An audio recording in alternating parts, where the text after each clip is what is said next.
Photosynthesis यानी प्रकाश संश्लेषण के बारे में बात करने वाले हैं। हायर प्लांट किसे कहते हैं? जिनमें वैस्कुलर टिश्यू जाइलम फ्लोएम पाए जाएं, जैसे टेरिडोफाइट, जिम्नोस्पर्म और एंजियोस्पर्म को हायर प्लांट कहा जाता है। ठीक है, तो इनमें फोटोसिंथेसिस के बारे में हम बात करेंगे। मेनली हम एंजियोस्पर्म की बात करने वाले हैं। फोटोसिंथेसिस वैसे सभी प्लांट में पाया जाता है, लेकिन हम केवल यहां पर एंजियोस्पर्मिक प्लांट को डिस्कस करने वाले हैं। तो चलिए, फोटोसिंथेसिस को कार्बन डाइऑक्साइड फिक्सेशन भी कहा जाता है। क्या होता है रिएक्शन में? कार्बन डाइऑक्साइड वाटर के साथ मिलके बेटा लाइट और क्लोरोफिल की प्रेजेंस में ग्लूकोज और ऑक्सीजन का फॉर्मेशन करता है। इस रिएक्शन में अगर आप देखें तो कार्बन डाइऑक्साइड जो है बेटा ये रिड्यूस हो रहा है, इसका रिडक्शन हो रहा है ग्लूकोज में, और जो वाटर है बेटा इसका ऑक्सीडेशन हो रहा है किसमें? ऑक्सीजन में। यानी जो फोटोसिंथेसिस हम पढ़ते हैं रेडॉक्स रिएक्शन है, इसमें ऑक्सीडेशन और रिडक्शन दोनों प्रोसेस चल रहे हैं। तो photosynthesis is the redox process. ठीक है, ये रेडॉक्स प्रोसेस है। फोटोसिंथेसिस को फिजिको केमिकल प्रोसेस का नाम दिया जाता है। अब फोटोसिंथेसिस के लिए क्या चाहिए? Carbon dioxide is essential for photosynthesis. इसको हाफ लीफ एक्सपेरिमेंट के द्वारा प्रूफ कर सकते हैं। ठीक है, हाफ लीफ एक्सपेरिमेंट ये बताती है कि कार्बन डाइऑक्साइड फोटोसिंथेसिस के लिए इसेंशियल होता है। यहां पर इस एक्सपेरिमेंट में पोटेशियम हाइड्रोक्साइड का यूज किया जाता है, जिसकी प्रॉपर्टी है ये CO2 को एब्सॉर्ब कर लेता है। Light and chlorophyll are also necessary for the photosynthesis. Light और क्लोरोफिल की जरूरत भी होती है बेटा, है ना। अब कुछ एक्सपेरिमेंट है फोटोसिंथेसिस से रिलेटेड, उनके बारे में हम जानेंगे। तो अर्ली एक्सपेरिमेंट में सबसे पहले जोसेफ प्रिस्ले का एक्सपेरिमेंट। इन्होंने ऑक्सीजन गैस को डिस्कवर किया 1774 में, और 1770 में इन्होंने बेल जार एक्सपेरिमेंट किया। और इस एक्सपेरिमेंट की अगर हम बात करते हैं तो इस एक्सपेरिमेंट के आधार पे जोसेफ प्रिस्ले ने बताया कि जो बर्निंग कैंडल होती है या जो ब्रीदिंग माउस होता है, ये एयर को फाउल कर देता है और प्लांट उस एयर को रिस्टोर करने का काम करते हैं। दूसरे साइंटिस्ट हैं जॉन इंजनहाउस। इंजनहाउस की बात करें तो इंजनहाउस ने कहा कि प्लांट जो रिस्टोर करते हैं फाउल्ड एयर को, ये केवल लाइट की प्रेजेंस में कर सकते हैं। यानी प्रिस्ले के एक्सपेरिमेंट को इन्होंने आगे बढ़ाया इंजनहाउस ने। जूलियस वॉन सैक की बात करें, इन्होंने हाइड्रोपोनिक्स टेक्निक भी डेवलप की थी, मिनरल न्यूट्रिशन में आपने पढ़ा पिछले चैप्टर में। और इन्होंने पता लगाया कि प्लांट अपनी ग्रोथ के दौरान ग्लूकोज की सिंथेसिस करते हैं और इस ग्लूकोज को स्टार्च के फॉर्म में स्टोर करते हैं। स्टार्च एक पॉलीसैकेराइड है, ग्लूकोज एक मोनोसैकेराइड है। ठीक है, जूलियस वॉन सैक ने कहा कि प्लांट में कुछ ग्रीन सब्सटेंस होते हैं जिनको क्लोरोफिल कहते हैं, और इन्होंने कहा ग्रीन सब्सटेंस स्पेशल बॉडी में पाए जाते हैं। आज हम इन स्पेशल बॉडीज को क्लोरोप्लास्ट के नाम से जानते हैं। इंगलमैन एक्सपेरिमेंट ये क्लेडोफोरा नाम के ग्रीन एल्गा पर किया गया था, और इंगलमैन ने पहला एक्सन स्पेक्ट्रम दिया था। ये इंपॉर्टेंट पॉइंट है आपके लिए। इन्होंने लाइट को प्रिज्म से पास किया तो लाइट अपने कंपोनेंट यानी विबग्योर में टूट गई, और विबग्योर में टूटने के बाद इन्होंने देखा कि जो एरोबिक बैक्टीरिया हैं ये मेनली ब्लू और रेड रीजन में इकट्ठे हुए। आप देखो ब्लू और रेड रीजन में मेनली इकट्ठे हुए है। वॉन नील एक्सपेरिमेंट ने हमें बताया कि जो बैक्टीरिया होते हैं, बैक्टीरिया की फोटोसिंथेसिस एनऑक्सीजेनिक टाइप की होती है, और ग्रीन प्लांट हो गए, साइनोबैक्टीरिया हो गए, इनमें ऑक्सीजेनिक फोटोसिंथेसिस होती है, यानी ये ऑक्सीजन को रिलीज करते हैं। अगर इंपेरिकल इक्वेशन देखें तो 2H2A plus CO2 gives CH2O 2A and water. ये जो CH2O लिखा है, ये CH2O जो लिखा है ये ग्लूकोज को रिप्रेजेंट करता है। अब बैक्टीरिया में देखें तो जो H2A लिखा हुआ है बेटा, इस A की जगह यहाँ सल्फर अगर आ गया तो यहाँ पर ये देखो A से A बना था तो यहाँ सल्फर बना, ऑक्सीजन नहीं रिलीज हुआ। लेकिन ग्रीन प्लांट में अगर देखो तो जो 2H2A लिखा है इसकी जगह अगर हम O रख दें तो इधर ऑक्सीजन रिलीज हो रही है ना, ऑक्सीजन यहाँ पर रिलीज हो रही है। इसको कहते हैं फोटो ऑक्सीजेनिक फोटोसिंथेसिस। इसको रेडियो आइसोटॉपिक टेक्निक के द्वारा बाद में प्रूव किया गया कि जो ऑक्सीजन रिलीज होती फोटोसिंथेसिस में, that comes from water and not from the carbon dioxide. इसको रेडियो आइसोटॉपिक टेक्निक से प्रूव भी किया गया। ये देखो यहाँ पर जो वाटर में ऑक्सीजन है वो 18 वाला लिया गया, और CO2 में 16 वाला लिया गया। जो ऑक्सीजन रिलीज हुई उसमें O18 था बेटा, है ना। तो इससे प्रूफ हुआ कि फोटोसिंथेसिस में जो ऑक्सीजन रिलीज होती है that comes from the water and not from the CO2। Next is site of photosynthesis. Photosynthesis की जो साइट होती है बेटा वो लीफ होती है या जो ग्रीन पार्ट होते हैं प्लांट के। अब लीफ में मेसोफिल सेल होती है जिनमें 20 से 40 क्लोरोप्लास्ट पाए जाते हैं, और मेसोफिल सेल के अंदर क्लोरोप्लास्ट होता है, क्लोरोप्लास्ट के अंदर क्लोरोफिल पिगमेंट होता है। क्लोरोप्लास्ट की बात करें तो क्लोरोप्लास्ट के अंदर बेटा जो ग्रेना और स्ट्रोमा लैमेली हैं वो मेम्ब्रेन सिस्टम होते हैं जहां पर लाइट रिएक्शन चलती है, फोटोकेमिकल फेज चलती है। और जो स्ट्रोमा है बेटा, स्ट्रोमा में डार्क रिएक्शन चलती है, और जो डार्क रिएक्शन होती है इसी में ग्लूकोज का फॉर्मेशन होता है। और जो लाइट रिएक्शन होती है यहाँ पर ऑक्सीजन, एटीपी और NADPH का फॉर्मेशन होता है। डार्क रिएक्शन को बायोकेमिकल फेज कहा जाता है और लाइट रिएक्शन को फोटोकेमिकल फेज कहा जाता है। डार्क को बायोसिंथेटिक फेज कहते हैं। This is also called biosynthetic phase. This is biosynthetic phase. अब बात करते हैं पिगमेंट ऑफ फोटोसिंथेसिस। बेटा लीफ का जो ग्रीन कलर दिखाई देता है एक्चुअली 4 पिगमेंट की वजह से होता है। इन चारों पिगमेंट को हम अलग कर सकते हैं पेपर क्रोमेटोग्राफी नाम की टेक्निक के द्वारा। इंपॉर्टेंट है ये। तो chlorophyll A, chlorophyll B, carotenoid और जेंथोफिल 4 तरह के पिगमेंट है बेटा, है ना।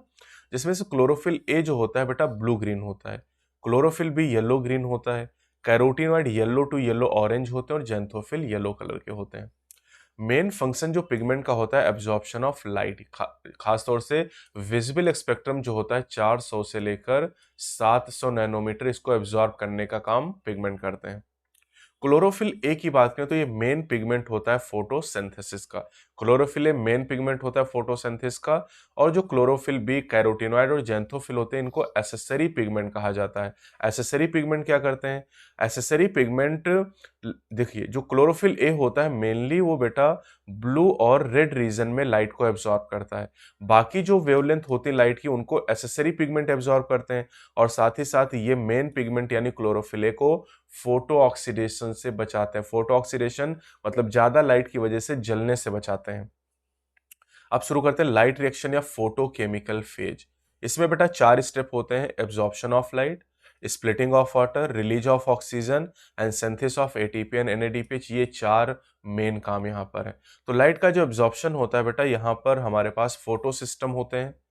फोटो सिस्टम क्या होते हैं? ग्रुप ऑफ पिगमेंट होते हैं, और इनमें एक रिएक्शन सेंटर होता है जो एक क्लोरोफिल मॉलिक्यूल बनाता है। और इसके अलावा लाइट हार्वेस्टिंग कॉम्प्लेक्स यहाँ पर होता है बेटा, जिसको 200 से 300 मॉलिक्यूल बनाते हैं पिगमेंट के। तो फोटो सिस्टम की बात करें तो फोटो सिस्टम में लाइट हार्वेस्टिंग कॉम्प्लेक्स और रिएक्शन सेंटर होता है। Reaction centre single chlorophyll A molecule बनाता है, और जो लाइट हार्वेस्टिंग कॉम्प्लेक्स है ये एक्चुअली एंटीना की तरह काम करता है। अब रिएक्शन सेंटर की बात करें बेटा तो फोटो सिस्टम 2 और फोटो सिस्टम 1। फोटो सिस्टम 2 में जो रिएक्शन सेंटर होता है बेटा वो 680 नैनोमीटर की लाइट को एब्जॉर्ब करता है, जिसे P680 कहते हैं। और फोटो सिस्टम 1 में जो chlorophyll A molecule reaction centre होता है 700 नैनोमीटर की लाइट को एब्जॉर्ब करता है, जिसे P700 कहा जाता है। अब बेटा फोटो सिस्टम के जो नाम है ये नाम डिस्कवरी की बेसिस पर हैं। यानी PS1 फोटो सिस्टम 1 की खोज पहले हुई, PS2 की खोज पहले हुई, लेकिन जब फंक्शन की बात करेंगे तो PS2 पहले आता और PS1 बाद में आता। ये बहुत इंपॉर्टेंट है।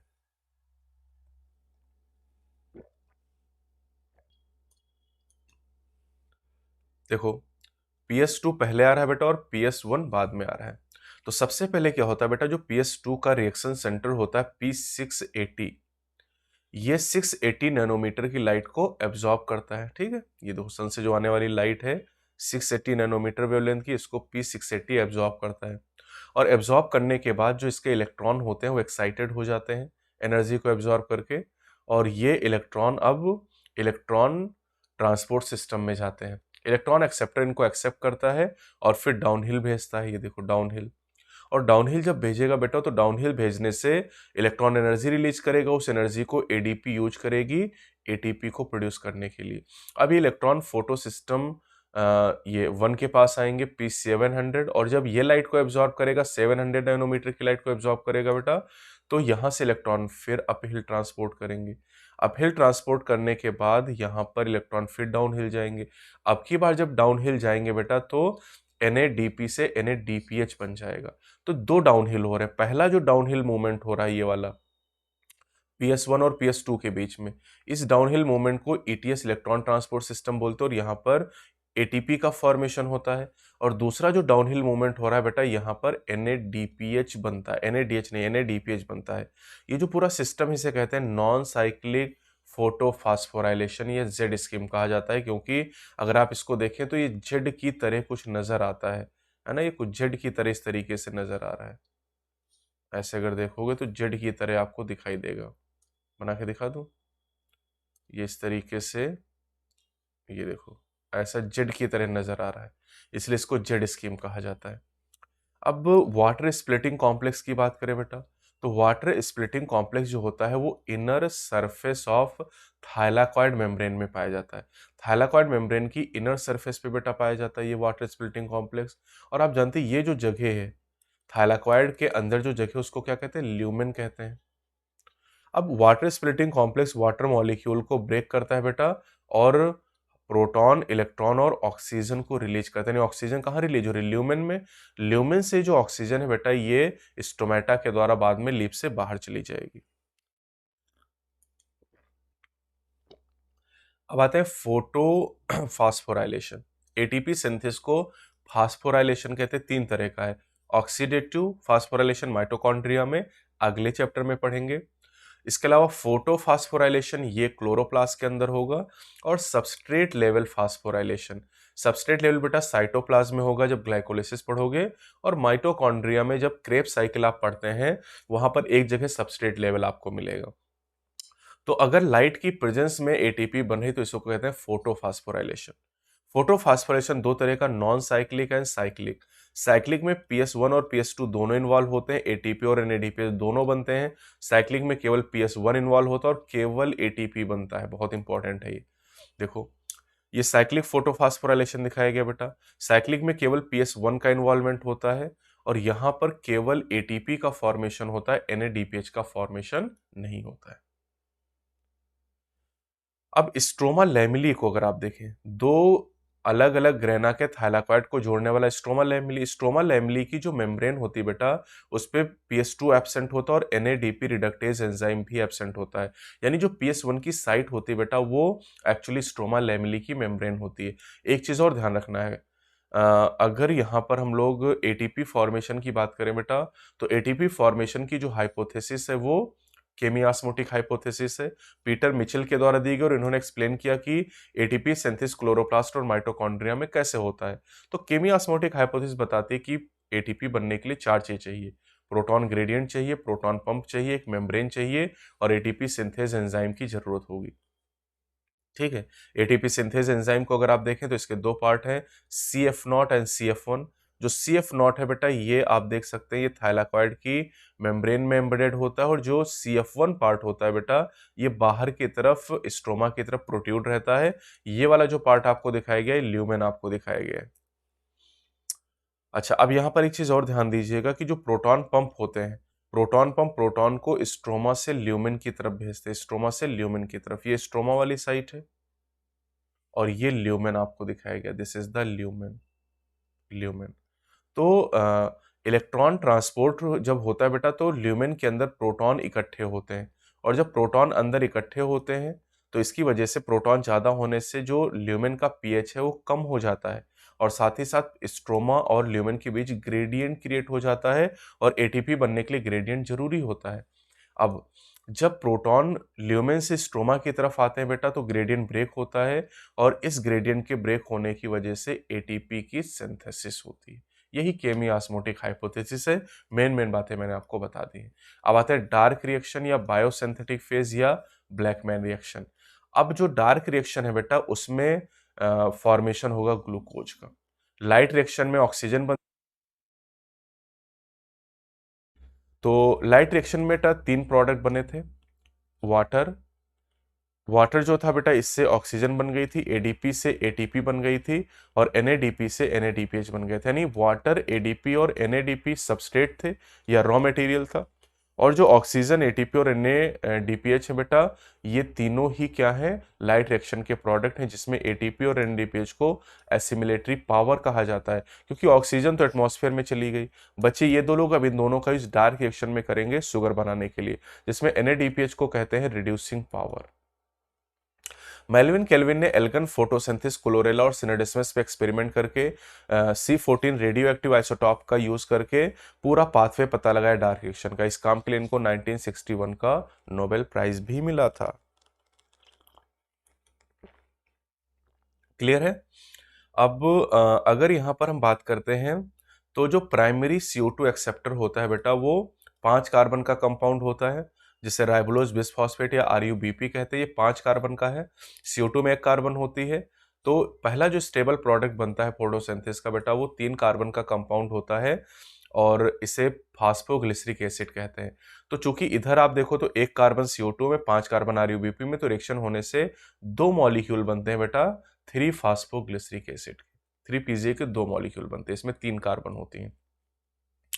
अब कुछ प्लांट ऐसे होते हैं जिनमें प्राइमरी एक्सेप्टर 3 कार्बन का होता है बेटा, है ना, और ये CO2 से रिएक्शन करके 4 कार्बन का ऑक्जेलोएसिटिक एसिड पहला स्टेबल प्रोडक्ट बनाता है।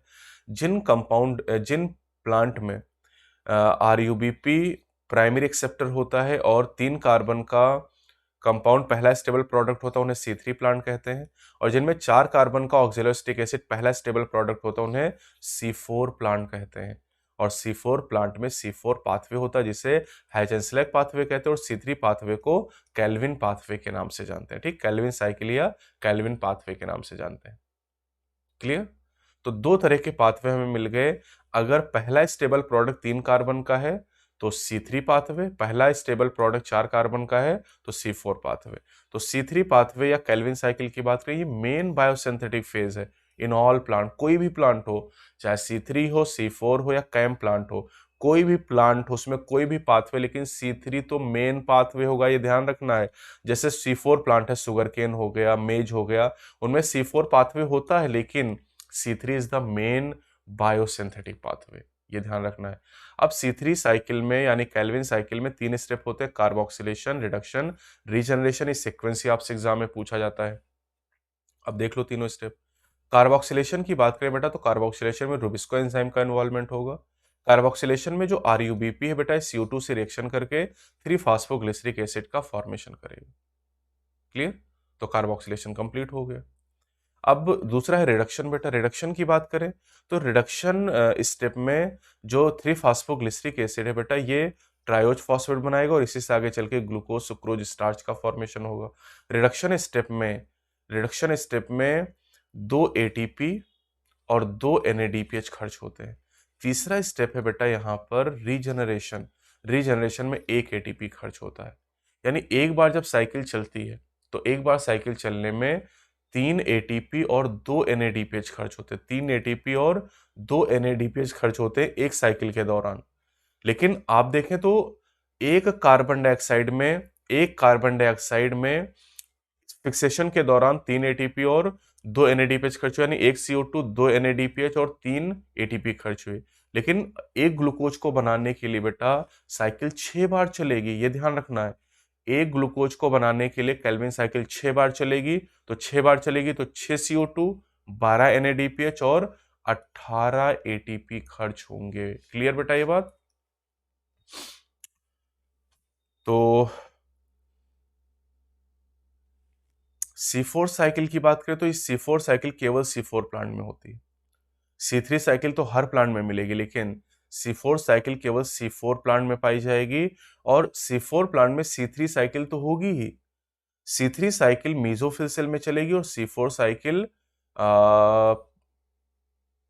साइकिल की बात करें तो C4 साइकिल जो होगी बेटा, यहां पर अगर आप देखेंगे तो C4 साइकिल बंडल सीथ, एक मिनट देखो, अगर हम C3 प्लांट की बात करें तो C3 प्लांट में केवल C3 साइकिल होगी और यहां पर केवल मीजोफिल सेल होती है। ठीक है, C4 प्लांट में C3 साइकिल भी चलेगी, C4 साइकिल भी चलेगी, और यहां पर 2 तरह की सेल हैं, mesophyll cell and bundle sheath cell.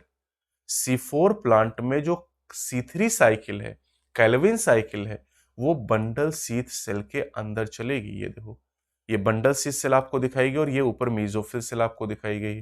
This is bundle sheath cell. तो जो C3 साइकिल यहाँ पर चल रही, C3 एसिड रिलीज हुआ, ये C3 साइकिल में एंटर करेगा, ये C3 साइकिल आपको दिखाई गई है। तो C3 cycle bundle sheath cell के अंदर चलेगी और मेसोफिल सेल के अंदर रुबिस्को नहीं पाया जाता बेटा।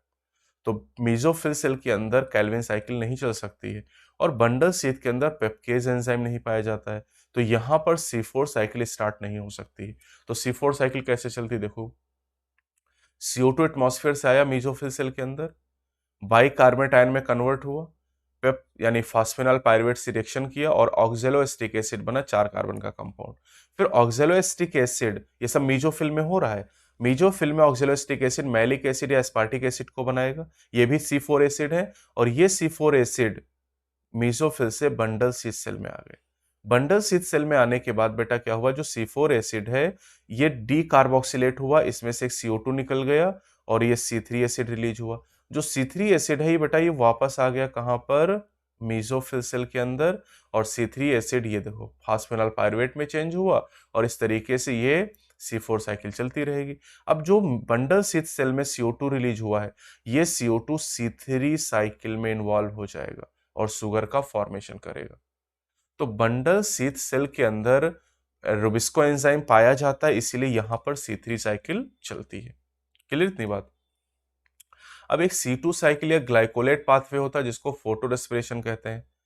फोटो रेस्पिरेशन क्यों होता है, क्योंकि जो रुबिस्को एंजाइम है राइबोलोज बिसफॉस्फेट कार्बोक्सिलेज ऑक्सीजनेज, ये एंजाइम इसमें दो तरह की एक्टिव साइट होती हैं। ये कार्बोक्सिलेशन और ऑक्सीजनेशन दोनों कर सकता है। इसमें CO2 के साथ बाइंड करने की क्षमता है और ऑक्सीजन के साथ बाइंड करने की क्षमता है। लेकिन इसकी जो एफिनिटी है वो नॉर्मल कंडीशन में अगर आप देखें, नॉर्मल टेम्परेचर और नॉर्मल लाइट इंटेंसिटी में इसकी कार्बन डाइऑक्साइड के लिए एफिनिटी ज्यादा है, तो कार्बोक्सिलेज की तरह काम करेगा और C3 साइकिल में इन्वॉल्व होगा। लेकिन अगर ये ऑक्सीजन के साथ बाइंड कर गया तो ऑक्सीजनेज की तरह काम करेगा और C2 या फोटो रेस्पिरेशन करेगा। तो C2 साइकिल में क्या होता है, अगर RUBP की एक्टिव साइट से ऑक्सीजन बाइंड कर जाए तो उस केस में, एक मिनट, अगर ऑक्सीजन रुबिस्को के साथ बाइंड कर जाए तो RUBP चेंज हो जाएगा एक मॉलिक्यूल 3PGA जो कि 3 कार्बन का कंपाउंड और एक फास्फोग्लाइकोलेट में बदल जाएगा। और जो फास्फोग्लाइकोलेट बनेगा बेटा, फास्फोग्लाइकोलेट जो बनेगा, ये फास्फोग्लाइकोलेट बनने की वजह से ही इसको ग्लाइकोलेट पाथवे कहते हैं।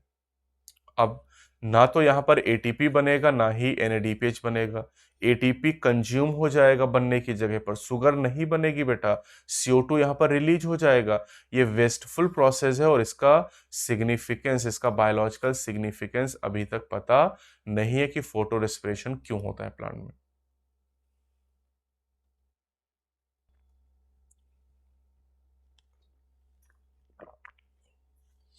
अब C3 प्लांट की लीफ एनाटॉमी की बेटा बात करें तो केवल एक टाइप की फोटोसिंथेसाइजिंग सेल होती है, mesophyll cell. Vascular bundle surrounded by the mesophyll cell. C4 plant की बात करें तो इनकी लीफ एनाटॉमी में क्रेंच एनाटॉमी पाई जाती है, ठीक है। तो इनमें दो तरह की फोटोसिंथेसाइजिंग सेल होती है, mesophyll and bundle sheath cell. Bundle sheath cell की बात करें बेटा तो ये वेस्कुलर बंडल के चारों तरफ पाई जाती हैं, है ना। एक एक पूरा इनका जो अरेंजमेंट होता है इसी को क्रेंच एनाटॉमी कहते हैं। बंडल शीथ सेल की खास बात क्या है, बंडल शीथ सेल जो होती हैं कई लेयर में अरेंज होती हैं, इनमें लार्ज नंबर में क्लोरोप्लास्ट होते हैं, इंटरसेलुलर स्पेस एब्सेंट होते हैं, ये थिक वॉल्ड होती हैं, इम्परवियस टू गैसियस एक्सचेंज होती हैं। C4 प्लांट की बात करें बेटा तो C4 प्लांट में फोटो रेस्पिरेशन नहीं होता है, फोटो रेस्पिरेशन केवल C3 प्लांट में पाया जाता है। C4 प्लांट में बंडल शीथ सेल की वजह से फोटो रेस्पिरेशन नहीं होता है। अब आते हैं factor affecting photosynthesis. External factor में light, CO2 concentration, temperature, water आ जाएगा। इंटरनल फैक्टर या प्लांट फैक्टर में number, size, age, orientation of leaves and chloroplast, chlorophyll का कंटेंट लीफ में कितना, इन सारी चीजों का प्रभाव पड़ता है फोटोसिंथेसिस पर। Blackman law of limiting factor, ये इंपॉर्टेंट है। ब्लैकमैन लॉ कब काम करेगा, जब किसी प्रोसेस को एक से ज्यादा फैक्टर अफेक्ट करते हैं। If a process is affected by number of factor then the rate of process is limited by the factor which is present in its minimum value। अगर कई सारे फैक्टर एक साथ किसी प्रोसेस को अफेक्ट कर रहे हैं, तो उस प्रोसेस का रेट वो फैक्टर लिमिट करेगा जो सबसे कम मात्रा में होगा, और ये वो फैक्टर है जो डायरेक्टली अफेक्ट करेगा रेट को अगर उसकी क्वांटिटी को चेंज कर दिया जाए। ठीक है, तो सबसे पहला फैक्टर है लाइट। लाइट की जो ड्यूरेशन होती है बेटा, ड्यूरेशन का फोटोसिंथेसिस पर कोई प्रभाव नहीं पड़ता। ठीक है, rate is independent of duration of light. दूसरा क्वालिटी ऑफ लाइट। क्वालिटी की बात करें बेटा तो वेवलेंथ ऑफ लाइट, और आप तो जानते हैं कि रेट ऑफ फोटोसिंथेसिस क्वालिटी यानी वेवलेंथ पर डिपेंड करता है। जो रेड और ब्लू वेवलेंथ होती है उसमें फोटोसिंथेसिस का रेट सबसे ज्यादा होता है। Intensity of light. इंटेंसिटी मतलब ब्राइटनेस की बात करते हैं, तो ब्राइटनेस का जो होता है ये प्रभाव पड़ता है फोटोसिंथेसिस के ऊपर। ये देखो इंटेंसिटी यहाँ पर है, ये रेट है। तो अगर लो लाइट इंटेंसिटी की बात करोगे तो फोटोसिंथेसिस का रेट बढ़ता जाएगा, है ना। लेकिन अगर लाइट की इंटेंसिटी बहुत ज्यादा हो गई तो एक जगह पे सैचुरेशन आ जाएगा और उसके बाद इंटेंसिटी बढ़ाने पर फोटोसिंथेसिस के रेट में चेंज नहीं होगा। अगर हम लाइट सैचुरेशन की बात करें बेटा तो 10% ऑफ फुल सनलाइट पे प्लांट सैचुरेट हो जाते हैं। इसका मतलब क्या है कि प्लांट को जितनी लाइट मिल रही इस समय, अगर उसका 10% हिस्सा भी मिले तब भी प्लांट फोटोसिंथेसिस मैक्सिमम कर लेगा। बस ये जो प्लांट जो घने जंगलों में नीचे पाए जाते हैं बेटा, है ना, जो हर्ब होते हैं, है ना, जो श्रब्स होते हैं जो घने जगहों पाए जाते हैं, इनको लाइट प्रॉपर नहीं मिल पाती, इनके लिए लाइट लिमिटिंग फैक्टर है। बाकी जो प्लांट बहुत ऊंचे होते हैं इनके लिए लाइट लिमिटिंग फैक्टर नहीं होती है। दूसरा फैक्टर है CO2 कंसंट्रेशन। ये मेजर लिमिटिंग फैक्टर। एटमॉस्फेयर में CO2 का लेवल 0.03 से 0.04% है, और अगर CO2 का कंसंट्रेशन 0.5% तक बढ़ा दें तो फोटोसिंथेसिस का रेट बढ़ जाएगा। लेकिन अगर इससे ज्यादा बढ़ा दें बेटा तो इसकी वजह से ये प्लांट को डैमेज भी करेगा। ये 0.03 से 0.04% को हम अगर कन्वर्ट करें तो ये 300 माइक्रोलीटर पर लीटर से 400 माइक्रोलीटर पर लीटर में हो जाएगा। ये देखो 0.05 मतलब अगर 500 माइक्रोलीटर पर लीटर से ज्यादा कंसंट्रेशन हो जाए तो फोटोसिंथेसिस का रेट डिक्रीज हो जाएगा क्योंकि प्लांट डैमेज हो जाएगा। अब C4 प्लांट और C3 प्लांट में सैचुरेशन ध्यान रखना है बेटा। CO2 का सैचुरेशन C4 प्लांट में 360 माइक्रोलीटर पर लीटर पे है, और C3 प्लांट में 450 माइक्रोलीटर पर लीटर पे मिलता है। तो इसका मतलब इस समय हमारे एटमॉस्फेयर में 300 से 400 माइक्रोलीटर पर लीटर कंसंट्रेशन है, यानी जो C4 प्लांट है वो सैचुरेट हो चुके हैं। लेकिन अभी C3 प्लांट सैचुरेट नहीं है।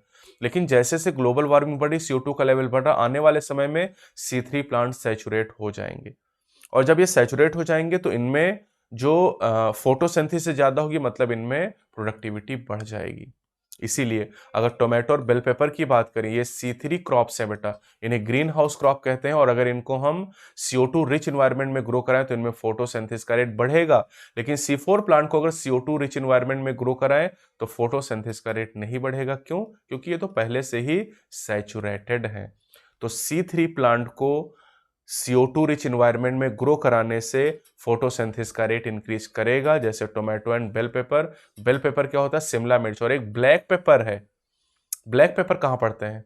ब्लैक पेपर कहाँ पड़ते हैं कमेंट करके बताना मुझे। ब्लैक पेपर को काली मिर्च कहते हैं। टेम्परेचर की बात करें बेटा तो C4 प्लांट ज्यादा हाई टेम्परेचर टॉलरेट कर सकते हैं C3 प्लांट की तुलना में, और ट्रॉपिकल प्लांट ज्यादा टेम्परेचर टॉलरेट कर सकते हैं टेम्परेट प्लांट की तुलना में।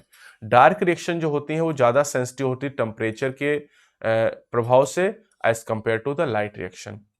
फाइनल है वाटर। तो वाटर की बात करें बेटा तो वाटर देखो सीधा एक सबस्ट्रेट है लाइट एक्शन में, लेकिन ये डायरेक्टली फोटोसिंथेसिस को अफेक्ट नहीं करता है।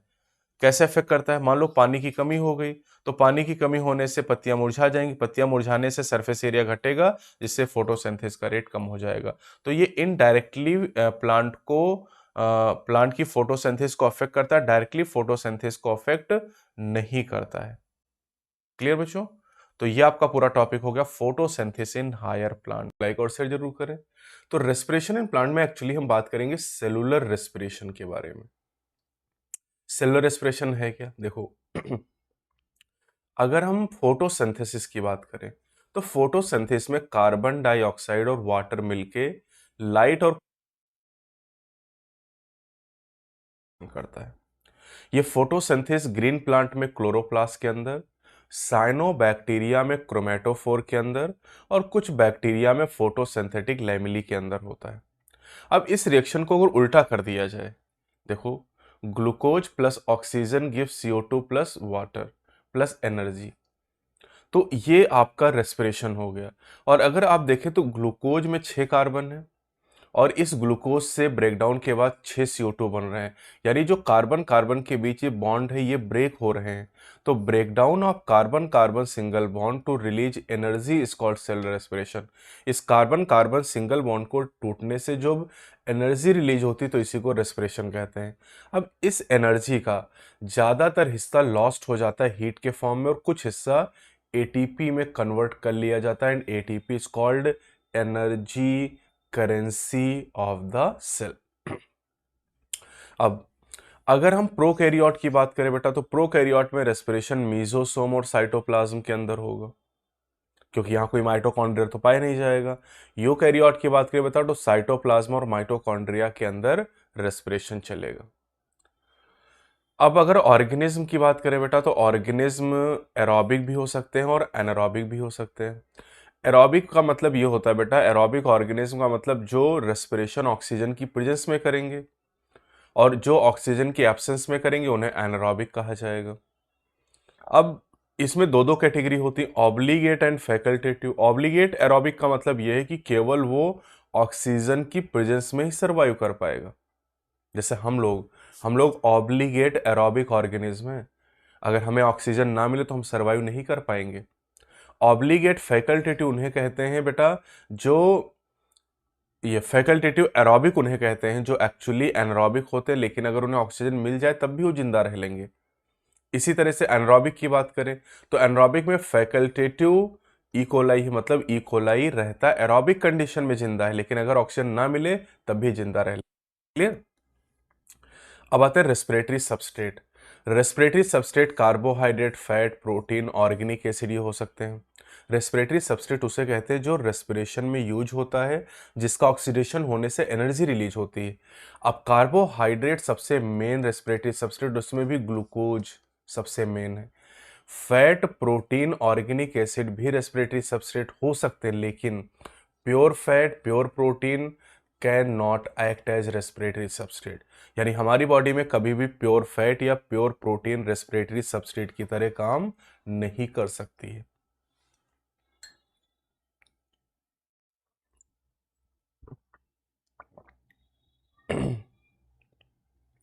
सेप्रोफिटिक की बात करें या सेप्रोफिटिक फंजाई की बात करें तो ये फूड को ऑब्टेन करते हैं बेटा डेड एंड डिकेइंग मैटर से। कंबशन और सेलुलर रेस्पिरेशन में अंतर क्या है? कंबशन और cellular respiration, combustion non living system में टर्म यूज करते हैं। कंबशन मतलब जलना, जैसे हमने पेपर को जला दिया, आग जला दी, वो कंबशन है। सेलुलर रेस्पिरेशन लिविंग के अंदर होता है। कंबशन सिंगल स्टेप प्रोसेस है जहां पर सारी एनर्जी एक साथ निकलती हीट के फॉर्म में, जबकि cellular respiration multi step process है जहां पर एनर्जी रिलीज होती है स्मॉल स्टेप में, और कुछ स्टेप इतने स्मॉल होते हैं, स्लो होते हैं कि उन स्टेप में हम ATP का फॉर्मेशन भी कर लेते हैं। अब सेलुलर रेस्पिरेशन की बात करें बेटा तो 4 स्टेप होंगे, glycolysis, link reaction, Krebs cycle and yes. Glycolysis की बात करें तो एरोबिक रेस्पिरेशन में बेटा ये अकेला में चारों स्टेप चलेंगे, लेकिन एनारोबिक में केवल एक step, glycolysis. And glycolysis is the common pathway for aerobic and anaerobic respiration. दुनिया का कोई भी ऑर्गेनिज्म हो, एरोबिक हो एनारोबिक, उसमें ग्लाइकोलिसिस तो जरूर ही चलेगा। ग्लाइकोलिसिस तो जरूर चलेगा, बाकी कुछ चले चाहे ना चले। अब ग्लाइकोलिसिस में ग्लाइकोस का मतलब शुगर होता है, लिसिस मतलब स्प्लिटिंग, यानी शुगर की स्प्लिटिंग होती है।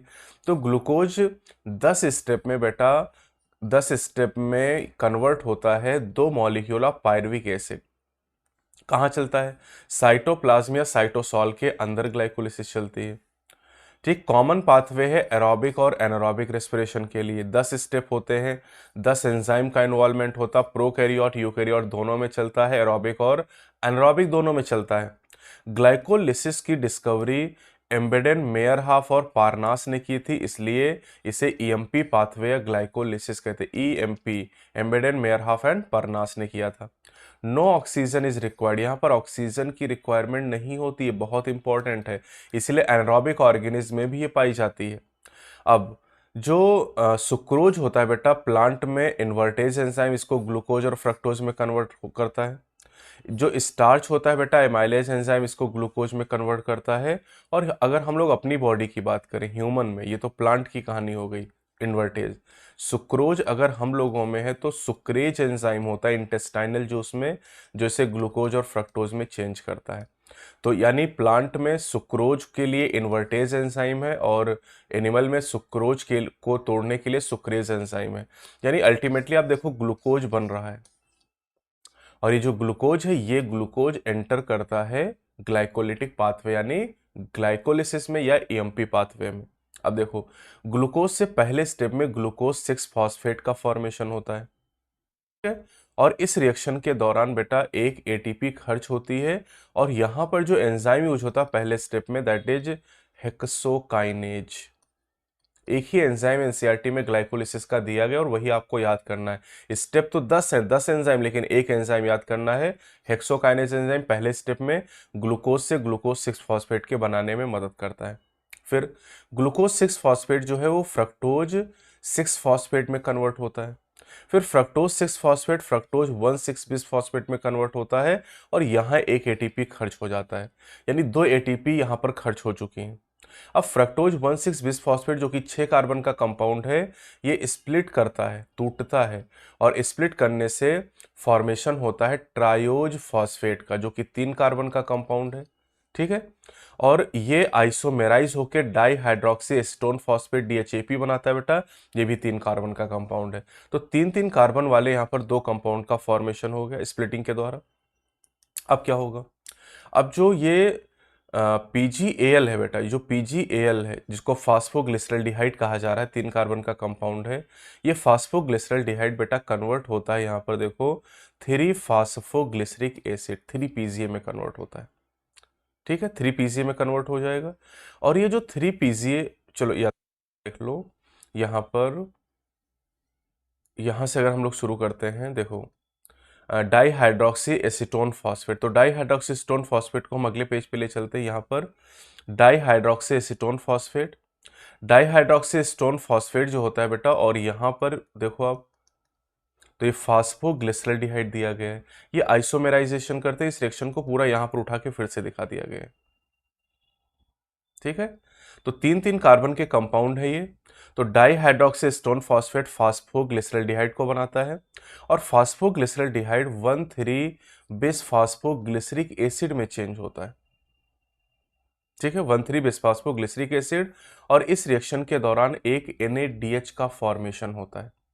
जब एक फास्फोग्लिसरल्डिहाइड एक बीपीजीए में कन्वर्ट होता है तो एक NADH बनता है, लेकिन बेटा ये जो डाईहाइड्रोक्सीस्टोन फॉस्फेट है ना, ये भी फास्फोग्लिसरल्डिहाइड में चेंज होगा। तो ये फास्फोग्लिसरल्डिहाइड जो दूसरा होगा ये फिर एक बीपीजीए बनाएगा, तो 2 NADH बनेंगे और 2 बीपीजीए बन जाएंगे। अब 2 बीपीजीए हैं बेटा 3 कार्बन के, ठीक है? 3 कार्बन के 2 बीपीजीए बने। अब ये दोनों बीपीजीए कन्वर्ट होंगे बेटा फास्फोग्लिसरिक एसिड यानी 3 पीजीए में, 3 फास्फोग्लिसरिक एसिड, और इसके 2 मॉलिक्यूल बन जाएंगे। यहां पर 2 एटीपी का फॉर्मेशन होगा। अगर एग्जाम में पूछा जाए एक बीपीजीए से एक पीजीए बनने में कितने एटीपी बनेंगे, तो एक, लेकिन 2-2 मॉलिक्यूल चल रहे हैं बेटा साथ में, तो यहां पर 2 एटीपी बन जाएंगे, ठीक है? फिर क्या हुआ? जो 3 पीजीए है बेटा, 3 पीजीए से फास्फोग्लिसरिक एसिड 2 पीजीए का फॉर्मेशन होगा। 3 पीजीए से क्या बना? 2 पीजीए का फॉर्मेशन हुआ। और जो 2 पीजीए है बेटा, इससे फास्फोइनॉल पायरुवेट, और सब 2-2 मॉलिक्यूल बन रहे हैं बेटा, ध्यान रखिएगा। फास्फोइनॉल पायरुवेट का फॉर्मेशन हुआ, और फास्फोइनॉल पायरुवेट से बेटा पायरुविक एसिड का फॉर्मेशन हुआ। और यह है, अगर एक पेप्स से एक पायरुविक एसिड बने तो एक एटीपी बनेगा, और 2 पेप्स से अगर 2 पायरुविक एसिड बन जाए तो 2 एटीपी बन जाएंगे। तो आप देखो एटीपी बन रहे, यहाँ 2 एटीपी बने, 4 बने, और 2 एटीपी, एक एटीपी यहाँ खर्च हुआ था और एक यहाँ खर्च हुआ था, 2 एटीपी खर्च हो गए, तो 4 एटीपी बने, 2 खर्च हो गए, तो टोटल जो गेन है बेटा वो 2 एटीपी का है। ये आपके नीट 2022 में ही पूछा गया था।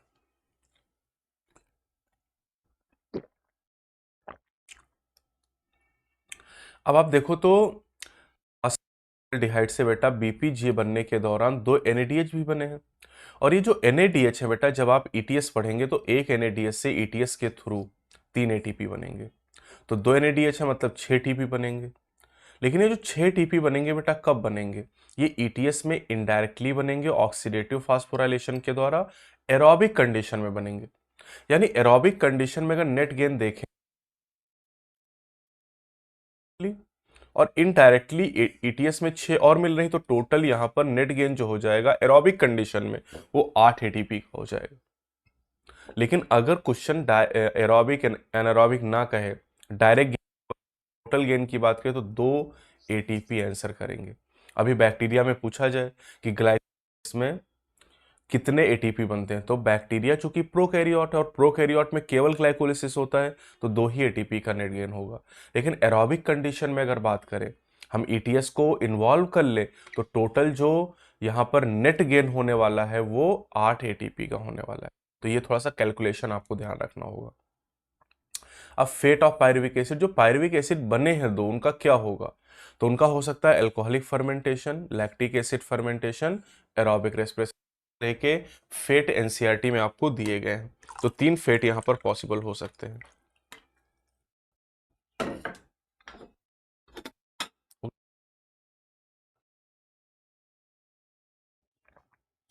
अब ये एल्कोहलिक एसिड फर्मेंटेशन दोनों को एनारोबिक रेस्पिरेशन कहेंगे। मिलेगा ईस्ट में मिलेगा यूनिसेलुलर यूकैरियोट, जैसे east unicellular eukaryote, germinating seed में मिलेगा, और हमारी मसल में स्ट्रेनस एक्सरसाइज के दौरान, यानी जब हम बहुत एक्सरसाइज करेंगे, दौड़ेंगे, तो हमारे मसल के अंदर भी एनारोबिक रेस्पिरेशन हो सकता है। ठीक है, तो चलिए अल्कोहलिक फर्मेंटेशन से शुरू करते हैं। एल्कोहलिक फर्मेंटेशन बेटा ईस्ट में होता है। ठीक है, और एल्कोहलिक फर्मेंटेशन के दौरान एक ग्लूकोज मॉलिक्यूल ग्लाइकोलिसिस के द्वारा 2 पायरुविक एसिड चेंज होगा, और फिर पायरुविक एसिड के जो 2 मॉलिक्यूल हैं पायरुवेट डी कार्बोक्सिलेज के द्वारा 2 मॉलिक्यूल एसिटल्डिहाइड के बनाएंगे, और यहाँ पर CO2 निकल जाएगा। तो देखो पायरुविक एसिड में 3 कार्बन, CO2 निकल गया तो एसिटल्डिहाइड में 2 कार्बन बची। फिर एल्कोहल डिहाइड्रोजनेज एंजाइम एसिटल्डिहाइड को इथाइल एल्कोहल चेंज होगा करेगा, तो एल्कोहल बन गया, इसलिए इसे कहते हैं एल्कोहलिक फर्मेंटेशन। अब देखो यहाँ पर, अब अगर एल्कोहल का कंसंट्रेशन 13% से ज्यादा हो गया तो इससे ईस्ट की डेथ हो जाएगी। और जो पायरुविक एसिड है बेटा, जब इथाइल अल्कोहल में चेंज होंगे, 2 पायरुविक एसिड से 2 इथाइल अल्कोहल के मॉलिक्यूल बनेंगे और 2 CO2 रिलीज होंगे।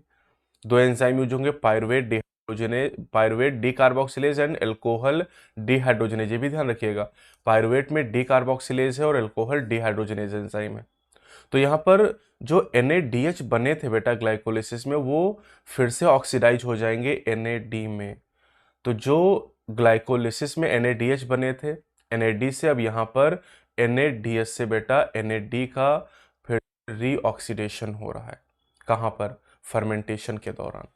लैक्टिक एसिड फर्मेंटेशन की बात करें बेटा, तो लैक्टिक एसिड बैक्टीरिया हमारी मसल के अंदर ये होगा।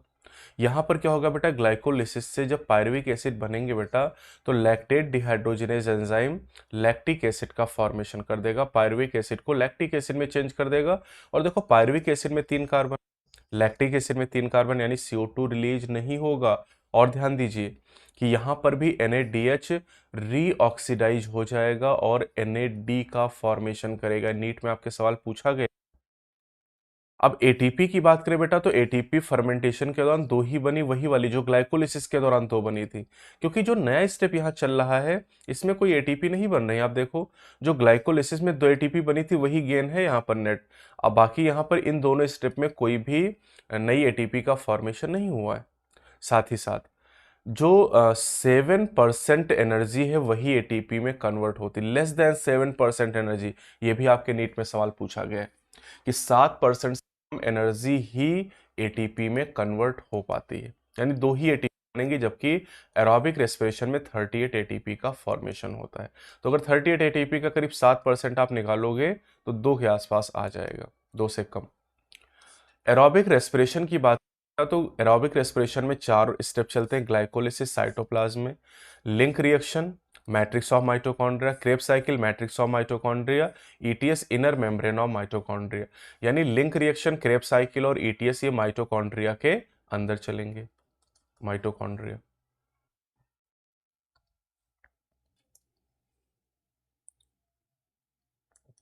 तो ग्लाइकोलिसिस हम पढ़ ही चुके हैं। अब ये सोचो कि ये साइटोप्लाज्म है। साइटोप्लाज्म में बेटा जो ग्लूकोज है ये पायरुविक एसिड के 2 मॉलिक्यूल में कन्वर्ट हो चुका। अब क्या होगा कि जो पायरुविक एसिड है बेटा यहां पर,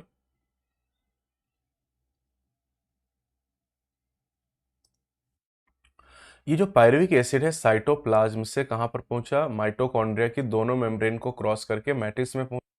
और यहां पर जो पायरुविक एसिड के 2 मॉलिक्यूल हैं बेटा, ये एसिटाइल को एंजाइम ए में कन्वर्ट हो गए। पायरुविक एसिड में 3 कार्बन होते हैं, एसिटाइल को एंजाइम ए में 2 हैं, तो एक कार्बन कहाँ गए, CO2 बन गया। तो 2 पायरुविक एसिड है, 2 एसिटाइल को एंजाइम है, 2 CO2 यहाँ पर रिलीज हो जाते हैं। और यहाँ पर एंजाइम है पायरुवेट डिहाइड्रोजनेज। और साथ ही यहाँ पर 2 NADH का फॉर्मेशन, ये लिंक रिएक्शन है। 2 पायरुविक एसिड अगर आप ले रहे हैं, ठीक है, तो 2 pyruvic acid 2 acetyl co enzyme A में कन्वर्ट होते हैं, प्लस 2 CO2 रिलीज होते हैं, इसलिए डी कार्बोक्सिलेशन हो गया। और 2 NADH का फॉर्मेशन यहां भी हो रहा है। 2 NADH ग्लाइकोलिसिस में बने हैं और 2 लिंक रिएक्शन में बन गए, 4 हो गए। ठीक, ध्यान रखिएगा, ये सब कैलकुलेशन बहुत इंपॉर्टेंट है। अब आते हैं क्रेब्स साइकिल। क्रेब्स साइकिल का जो पहला जो मेंबर है दैट इज ऑक्जेलोएस्टिक एसिड, जो कि 4 कार्बन का कंपाउंड है। अब ये ऑक्जेलोएस्टिक एसिड, ये जो एसिटाइल कोएंजाइम ए बना है लिंक रिएक्शन में, ये कहाँ बना है, मैट्रिक्स में। क्रेब्स साइकिल कहाँ चलती है, वो भी मैट्रिक्स में। तो एसिटाइल कोएंजाइम है जो कि 2 कार्बन का कंपाउंड है, ये ऑक्जेलोएस्टिक एसिड से रिएक्शन करता है और सिट्रिक एसिड का फॉर्मेशन करता है। अब 2 कार्बन एसिटाइल कोएंजाइम है कि 2 कार्बन ऑक्जेलोएस्टिक एसिड की, तो सिट्रिक एसिड में हो गई 6 कार्बन। अब यहाँ पर जो एंजाइम यूज होता है that is citrate synthase. Citrate synthase नाम का एंजाइम यहाँ पर इन्वॉल्व हो रहा है। सिट्रिक एसिड बन गया। अब सिट्रिक एसिड से आइसोसिट्रिक एसिड बन गया, इसमें भी 6 कार्बन। फिर ऑक्जेलोसक्सिनिक एसिड बनता है, इसमें भी 6 कार्बन है। ऑक्जेलोसक्सिनिक एसिड से अल्फा कीटो ग्लूटेरिक एसिड बनता है, 5 कार्बन, यानी एक CO2 निकल गई, यानी यहाँ डीकार्बोक्सिलेशन हुआ अल्फा कीटो ग्लूटेरिक एसिड के पहले, और यहाँ एक NADH का फॉर्मेशन हुआ। ठीक, फिर अल्फा कीटोग्लूटेरिक एसिड से एक CO2 और निकला और ये चेंज हो गया सक्सिनाइल कोएंजाइम ए में, यानी अब 4 कार्बन वाले कंपाउंड शुरू हो गए। तो 2 जगह CO2 निकलेगा क्रेब साइकिल में, एक अल्फा कीटोग्लूटेरिक एसिड से पहले और एक बाद में। तो मैंने कैसे याद किया था, अल्फा के आगे पीछे याद कर लिया था कि अल्फा के आगे पीछे दोनों तरफ बेटा CO2 रिलीज होता है। पूरी क्रेब साइकिल में 2 जगह CO2 निकलेगा, अल्फा के आगे पीछे। तो अल्फा के पहले देखो तो सारे 6 कार्बन वाले कंपाउंड मिलेंगे, और अल्फा के बाद देखोगे तो सारे 4 कार्बन वाले कंपाउंड मिलेंगे। और अल्फा खुद कैसा है, 5 कार्बन वाला, क्योंकि देखो 6 कार्बन वाले कंपाउंड से एक CO2 निकला तो 5 कार्बन बचे, तो इसलिए 5 कार्बन, फिर इसमें से CO2 निकला तो 4 कार्बन वाले सारे कंपाउंड ऑक्जेलोएस्टिक एसिड तक मिले। और जब अल्फा कीटोग्लूटेरिक एसिड से सक्सिनाइल कोएंजाइम ए बना, एक NADH यहां भी बन गया बेटा। ठीक, अब सक्सिनाइल कोएंजाइम ए से सक्सिनिक एसिड बना और इस दौरान एक GTP का फॉर्मेशन और GTP लिंक रिएक्शन में ATP बना देगा। सक्सिनिक एसिड से फ्यूमेरिक एसिड बनेगा जहां पर एक FADH2 बन जाएगा, और फ्यूमेरिक से मैलिक एसिड बनेगा, और मैलिक एसिड से ऑक्जेलोएस्टिक एसिड बनते समय एक NADH और बन जाएगा। तो अगर आप एक स्टाइल को एंजाइम में लेके चल रहे हैं तो आप देखो 3 जगह NADH बना, अल्फा के आगे पीछे 2 जगह, और एक ऑक्जेलोएस्टिक एसिड बनने के दौरान NADH बना, एक जगह FADH2 बना सक्सिनिक एसिड से फ्यूमेरिक एसिड के दौरान, और एक जगह ATP बना सक्सिनाइल कोएंजाइम ए से सक्सिनिक एसिड के दौरान। और ध्यान दीजिए, ये जो ATP बना है डायरेक्टली सक्सिनाइल कोएंजाइम ए से सक्सिनिक एसिड के दौरान, इसे कहते हैं सबस्ट्रेट लेवल फास्फोराइलेशन। अब ये तो एक एसिटाइल कोएंजाइम ए की कहानी बेटा। आप जानते हैं कि अगर एक ग्लूकोज मॉलिक्यूल है, तो एक ग्लूकोज से 2 पायरुविक एसिड बनेंगे। 2 पायरुविक एसिड है तो 2 एसिटाइल कोएंजाइम ए होंगे, और 2 एसिटाइल कोएंजाइम है तो साइकिल 2 बार चलेगी बेटा। ध्यान दीजिएगा, एक ग्लूकोज को बनाने के लिए केल्विन साइकिल 6 बार चलती थी, और एक ग्लूकोज के ब्रेकडाउन के लिए क्रेब्स साइकिल 2 बार चलेगी, क्योंकि एक ग्लूकोज से 2 पायरुविक एसिड बने, दो पायरुविक एसिड से दो एसिटाइल कोएंजाइम ए बने और एक साइकिल में बेटा एक एसिटाइल कोएंजाइम ए का इन्वॉल्वमेंट होगा, तो ये 2 बार साइकिल चलेगी। बहुत इंपॉर्टेंट है, ध्यान रखिएगा। तो ये जो क्रेब्स साइकिल, इसको TCA cycle, try carboxylic acid cycle भी कहा जाता है। ठीक है, तो क्रेब्स साइकिल में क्या हो बेटा, अगर आप पूरी साइकिल देखो, एक ग्लूकोज को आप इन्वॉल्व करो, ठीक है, एक ग्लूकोज को अगर आप इन्वॉल्व करो तो यहां पर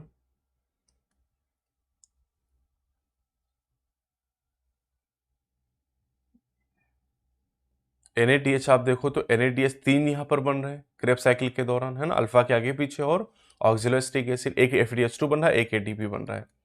तो अब यहां पर इसका मतलब हो जाएगा कि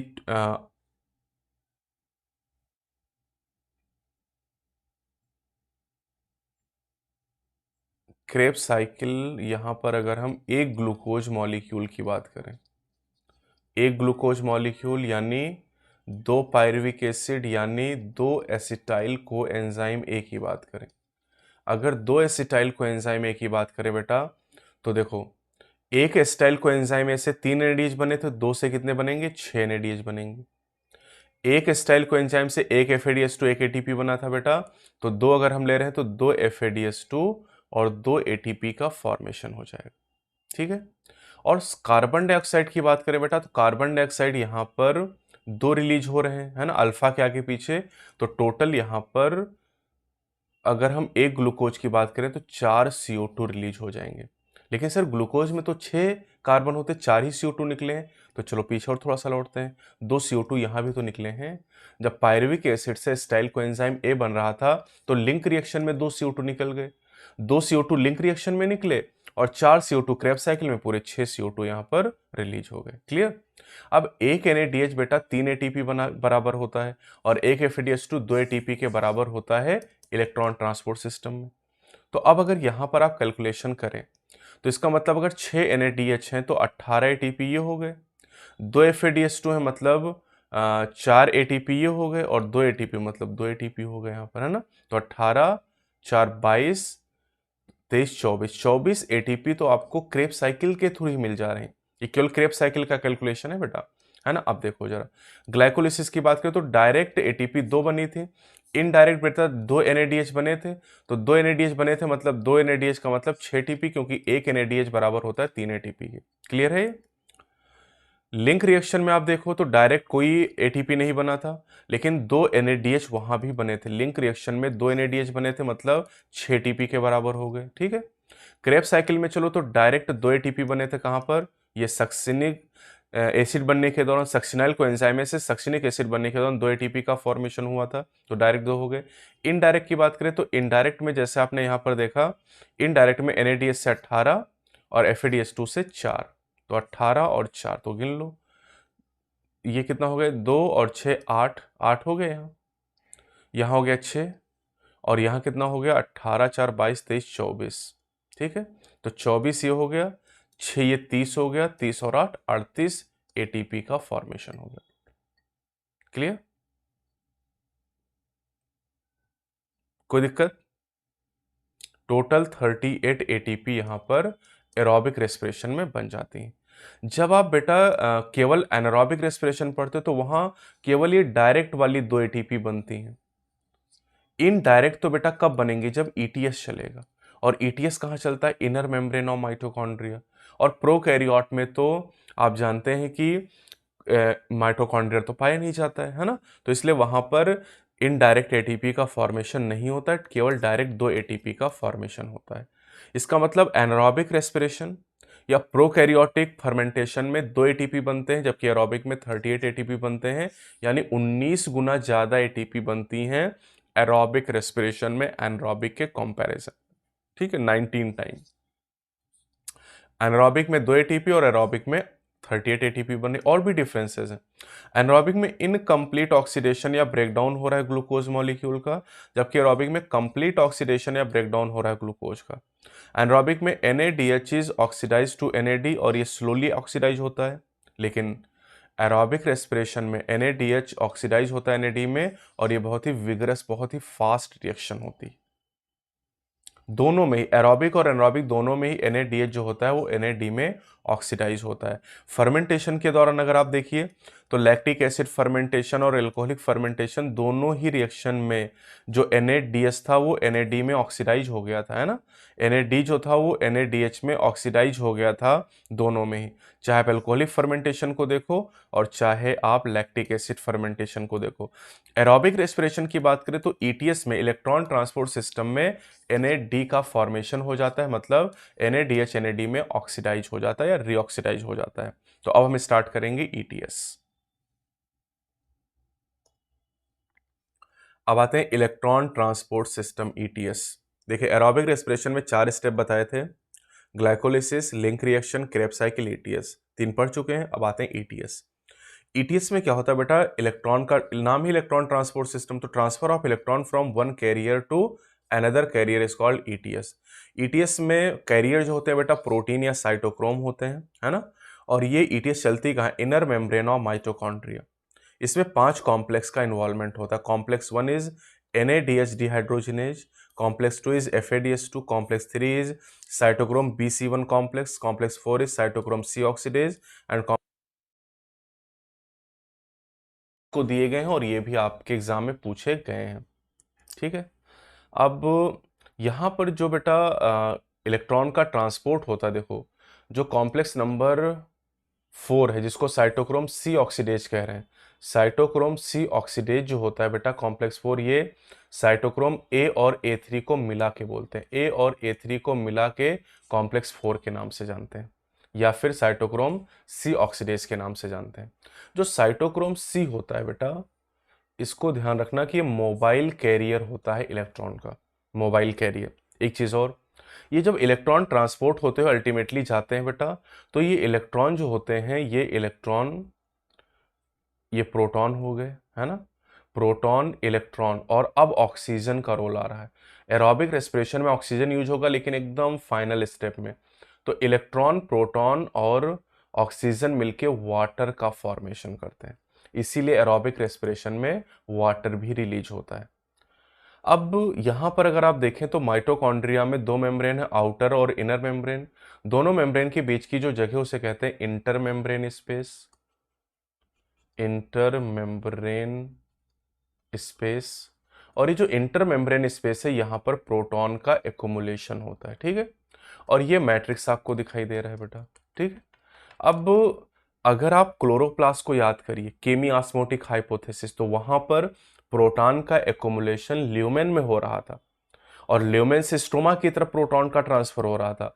यहां पर प्रोटॉन का एक्युमुलेशन इंटरमेम्ब्रेन स्पेस में हो रहा है और यहां से प्रोटॉन मैट्रिक्स की तरफ जब मूव करेंगे एटीपी सिंथेस के थ्रू, तब एटीपी का फॉर्मेशन होगा। ये देखो आउटर मेम्ब्रेन, इनर मेम्ब्रेन, ये इंटर मेम्ब्रेन स्पेस जहां पर प्रोटॉन एक्युमुलेटेड है।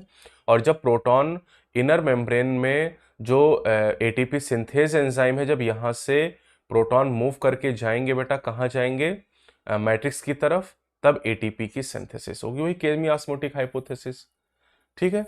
अब ये जो एटीपी सिंथेज एंजाइम है बेटा, इसके 2 पार्ट होते हैं, एक F0 पार्ट होता है और एक F1 होता है।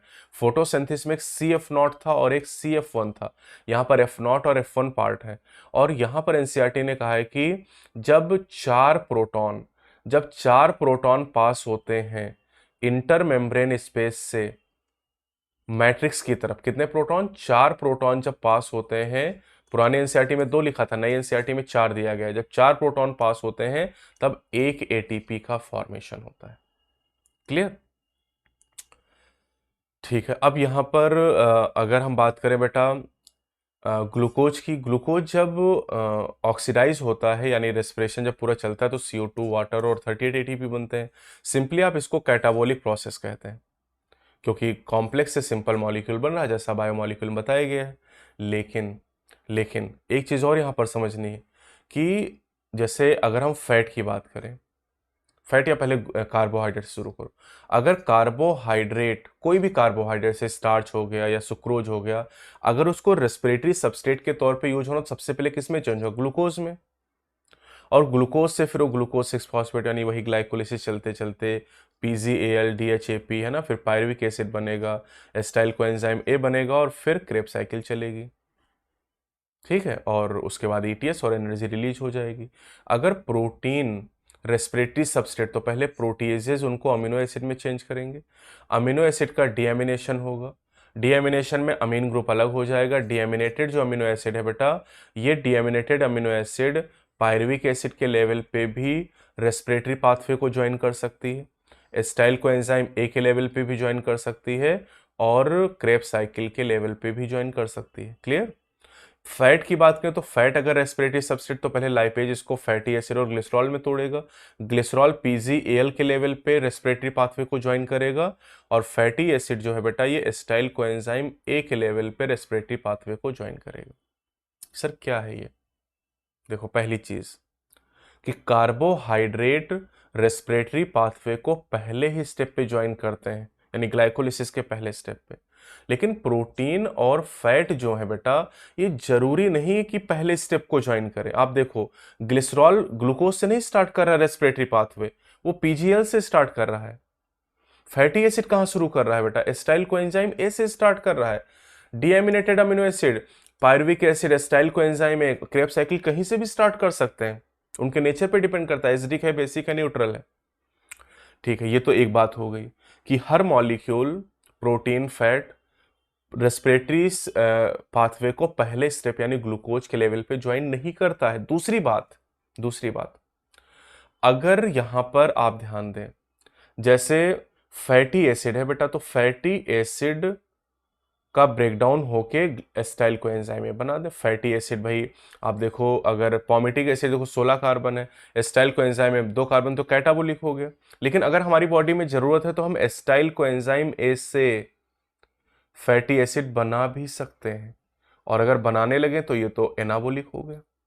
यानी रेस्पिरेटरी पाथवे दोनों ही कंडीशन में पिक्चर में आ रहा है, चाहे कैटाबोलिक पाथवे हो चाहे एनाबोलिक हो।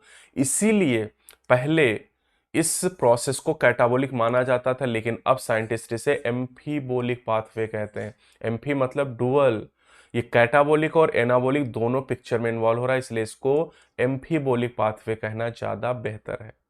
अब आते हैं रेस्पिरेटरी क्वेसेंट आरक्यू या रेस्पिरेटरी रेशियो। क्या होता है? पहले सीधी सी बात, आरक्यू जो होता है बेटा वो volume of CO2 evolve over volume of oxygen consume. जैसे ग्लूकोज को देखो आप, तो ग्लूकोज कितना CO2 इवॉल्व कर रहा है? 6 CO2। कितना ऑक्सीजन कंज्यूम कर रहा है? 6। तो आरक्यू की वैल्यू रेस्पिरेटरी सबस्ट्रेट पर डिपेंड कर रही है। आप देखो, ग्लूकोज के लिए आरक्यू की वैल्यू 6/6 यानी 1 हो जाएगी, प्रोटीन के लिए बेटा 0.9 होती है, और फैट के लिए 0.7 होती है। तीनों वैल्यू आपको अच्छी तरीके से याद करनी है, आपके नीट में सवाल पूछा जाता है। क्लियर? तो ये पूरा चैप्टर आपका हो गया बेटा रेस्पिरेशन इन प्लांट का।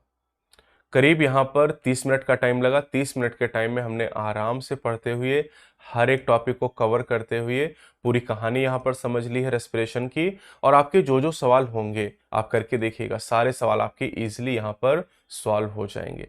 बस ये थोड़ा सा यहाँ पर जो कैलकुलेशन है ना, कि कहाँ कितनी एटीपी बन रही, कहाँ कितने NADH बन रहे हैं, कितने CO2 कहाँ निकल रहे हैं, FADH2 कहाँ निकल रहा है, ATP कहाँ निकल रहा है, इन बातों पर आप ध्यान दीजिएगा। बाकी एकदम फ्लो में मैंने आपको बता दिया है, जिससे आपका काम एकदम आसान हो जाएगा। ओके, तो इसकी बेटा जो वीडियो टैबलेट की पूरी सीरीज है ना, उसकी पूरी मैंने प्लेलिस्ट बना दी है। अगर आपने पिछली 13 वीडियोस नहीं देखी तो भी देख लीजिए, और पूरे 38 चैप्टर मैं यहाँ पर इस वीडियो टैबलेट में कवर कर रहा हूँ। ये आज मैंने 14 चैप्टर कवर किया है, कल हम 15 चैप्टर यानी प्लांट ग्रोथ एंड डेवलपमेंट को कवर करेंगे, है ना। चैनल पे अगर आप नए तो चैनल को क्या करना है? सब्सक्राइब करना है। क्या करना है? चैनल को सब्सक्राइब करना है, और वीडियो को लाइक और शेयर करना बिल्कुल भी ना भूलें। अगली वीडियो में चैप्टर 14 के साथ हम लोग मिलेंगे। जय हिंद।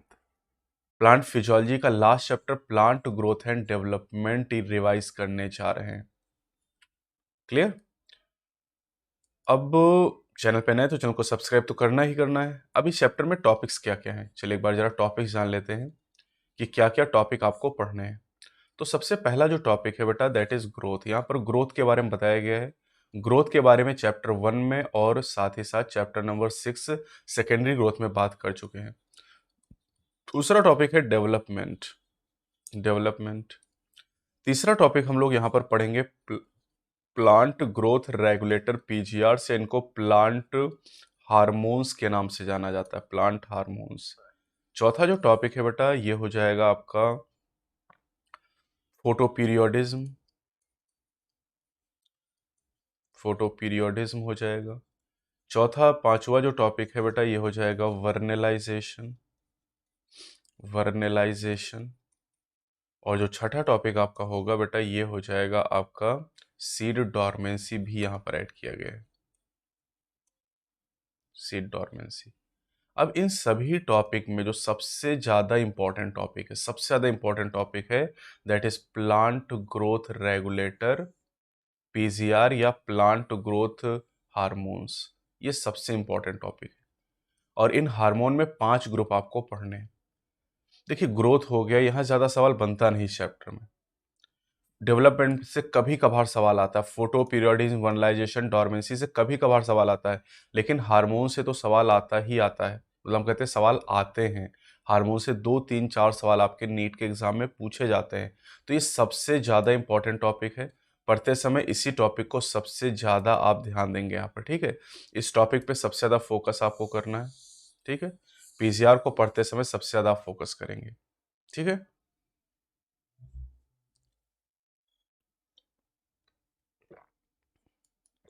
तो चलिए स्टार्ट करते हैं। प्लांट ग्रोथ एंड डेवलपमेंट में अगर डेवलपमेंट की बात करें तो development is the sum of two processes, growth and differentiation. ये ग्रोथ और डिफरेंशिएशन दो प्रोसेस का सम होता है। मतलब ग्रोथ और डिफरेंशिएशन को मिला के ग्रोथ कहा जाता है।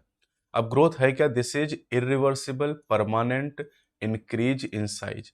यानी अगर इरिवर्सिबल परमानेंट इंक्रीज हो रहा तो उसे ग्रोथ कहेंगे। जैसे एक लीफ है, अब इस लीफ का जो साइज है ये इंक्रीज हो गया, लेकिन ये इंक्रीज परमानेंट है। एक बार लीफ का साइज बढ़ गया तो घटेगा नहीं, इसलिए इसको हम क्या कहेंगे? ग्रोथ का नाम देंगे। अब अगर ड्राई वुड है बेटा, तो ड्राई वुड का टुकड़ा अगर पानी में डाल दो तो पानी को एब्जॉर्ब करके उसका साइज बढ़ जाएगा। लेकिन अगर इस लकड़ी के टुकड़े को आप फिर से धूप में डाल दें तो फिर से इसका साइज छोटा हो जाएगा। तो ये इरिवर्सिबल इंक्रीज नहीं, ये इम्बाइबिशन है बेटा। ये ग्रोथ नहीं, इसको क्या कहेंगे? इसको इम्बाइबिशन के नाम से जानते हैं। तो इम्बाइबिशन के बारे में हम चैप्टर नंबर 11 में पढ़ चुके हैं, प्लांट ग्रोथ एंड डेवलपमेंट में।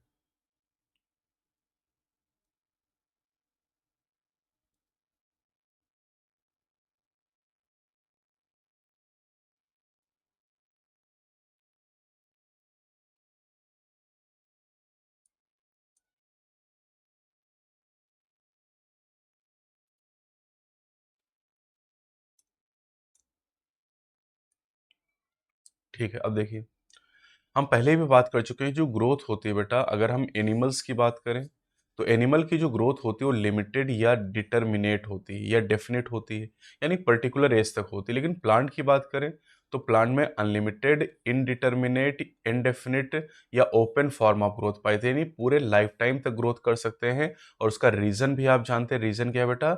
इन प्लांट में मेरिस्टम पाए जाते हैं और मेरिस्टम की वजह से ये लाइफ टाइम तक ग्रो कर सकते हैं। अब प्लांट में जो ग्रोथ होती है बेटा वो दो तरह की होती है। एक होती है प्राइमरी ग्रोथ और एक होती है सेकेंडरी ग्रोथ, ठीक है। Primary growth and secondary growth. जो प्राइमरी ग्रोथ होती है बेटा सभी प्लांट में होती है। लेकिन जो सेकेंडरी ग्रोथ होती है, सेकेंडरी ग्रोथ में अगर आप देखें तो जिम्नोस्पर्म और डाइकॉट में सेकेंडरी ग्रोथ पाई जाती है, ठीक है। प्राइमरी ग्रोथ में क्या होता है? इंक्रीज इन लेंथ, प्लांट की लंबाई बढ़ती है। और सेकेंडरी ग्रोथ की अगर बात की जाए तो सेकेंडरी ग्रोथ में बेटा प्लांट की मोटाई बढ़ती है, ठीक, इंक्रीज इन थिकनेस और गर्थ। प्राइमरी ग्रोथ जो होती है बेटा वो प्राइमरी मेरिस्टम यानी एपिकल और इंटरकैलरी मेरिस्टम से होती है। और जो सेकेंडरी ग्रोथ होती है वो सेकेंडरी मेरिस्टम यानी लैटरल मेरिस्टम से होती है, जिसमें वैस्कुलर कैम्बियम आते हैं, वैस्कुलर कैम्बियम आते हैं और कॉर कैम्बियम आते हैं। वैस्कुलर कैम्बियम और कॉर कैम्बियम ये दो सेकेंडरी मेरिस्टम होते हैं जो प्लांट में सेकेंडरी ग्रोथ कराने के लिए रिस्पॉन्सिबल होते हैं।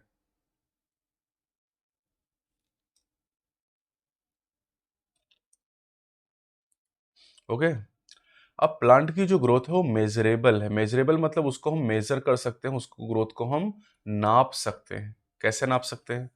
देखो, अगर प्लांट में ग्रोथ होती है तो सबसे इंपॉर्टेंट मेजरमेंट है कि प्रोटोप्लाज्म की जो मात्रा है वो बढ़ जाती है, यानी प्लाज्मेटिक ग्रोथ इसे कहा जाता है ना। प्रोटोप्लाज्म की मात्रा बढ़ेगी जब भी प्लांट में ग्रोथ होगी। अब जैसे सेल के नंबर से मेजर कर सकते हैं। जैसे मेज की एक सेल, मेज की एक रूट एपिकल मेरिस्टम सेल 1 घंटे में 17,500 नई सेल बना रही है। तो यहाँ पर जो ग्रोथ हो रही बेटा, this growth is increase in number of cell, यानी सेल के नंबर के इंक्रीज होने से ग्रोथ को हम मेजर कर सकते हैं। ये डेटा आपको याद करना है यहाँ पर, ठीक है। इसके अलावा जैसे पत्ती है, पत्ती का जब साइज बढ़ता है तो उसका सरफेस एरिया इंक्रीज होता है। तो increase in surface area in dicot leaf, dicot leaf में हम प्लांट की ग्रोथ को मेजर कर सकते हैं सरफेस एरिया के द्वारा। वाटरमेलन की सेल अपना जो साइज हो 3.5 लाख गुना बढ़ा लेती है। तो यहाँ पर इंक्रीज इन साइज के द्वारा हम ग्रोथ को नाप सकते हैं। तो इंक्रीज इन नंबर से, इंक्रीज इन सरफेस एरिया से, इंक्रीज इन साइज से। इसके अलावा पॉलन ट्यूब की बात करें बेटा, तो पॉलन ट्यूब की जो ग्रोथ होती है वो लेंथ के द्वारा हम मेजर कर सकते हैं। आप देख सकते हो यहाँ पर ये जो पॉलन ग्रेन है बेटा, पॉलन ग्रेन की पॉलन ट्यूब ग्रो करती है, स्टिग्मा स्टाइल के थ्रू ओरी तक जाती है, और यहाँ पर जो ग्रोथ है उसको हम लेंथ में मेजर कर सकते हैं। तो अलग अलग तरीके से ग्रोथ को मेजर करते हैं, कहीं पर नंबर के द्वारा, कहीं पर एरिया के द्वारा, कहीं पर साइज के द्वारा, कहीं पर लेंथ के द्वारा हम मेजर कर सकते हैं। अब ग्रोथ फेजेस कौन कौन, 3 फेज होते हैं, फेज, फेज, फेज। बात करें मेरिस्टेमेटिक जोन में होंगी और मैचुरेशन फेज वाली सेल मैचुरेशन जोन में होंगी। मेरिस्टेमेटिक फेज में जो सेल होंगी वो रैपिडली सेल डिवीजन करती हैं, उनमें डेंस साइटोप्लाज्म होता है, उनमें बहुत बड़ा और स्पष्ट न्यूक्लियस होता है। इनकी सेल वॉल प्राइमरी होती है, मतलब उनमें सेलोज होता है, और इनमें बहुत ज़्यादा प्लाज्मोडेस्मेटल कनेक्शन पाए जाते हैं। इलोंगेशन फेज में जो सेल होती हैं उनमें वैक्यूलेशन बढ़ जाता है, नहीं वैक्यूल का साइज बढ़ जाता है, नया सेल वॉल मटेरियल डिपॉजिट करता है और सेल का इन्लार्जमेंट हो जाता है। मैचुरेशन फेज की बात करें बेटा, तो मैचुरेशन फेज में सेल अपने मैक्सिमम साइज को अटेन कर लेती है। इसमें प्रोटोप्लाज्मिक मॉडिफिकेशन होते हैं, और इनकी जो सेल वॉल होती है वो सेल वॉल फाइनली यहाँ पर इस पे कुछ और चीज़ें डिपॉजिट हो जाती हैं, और कुछ ऐसी चीज़ें डिपॉजिट से लिग्निन अगर डिपॉजिट हो गया तो सेल की डेथ भी हो सकती है।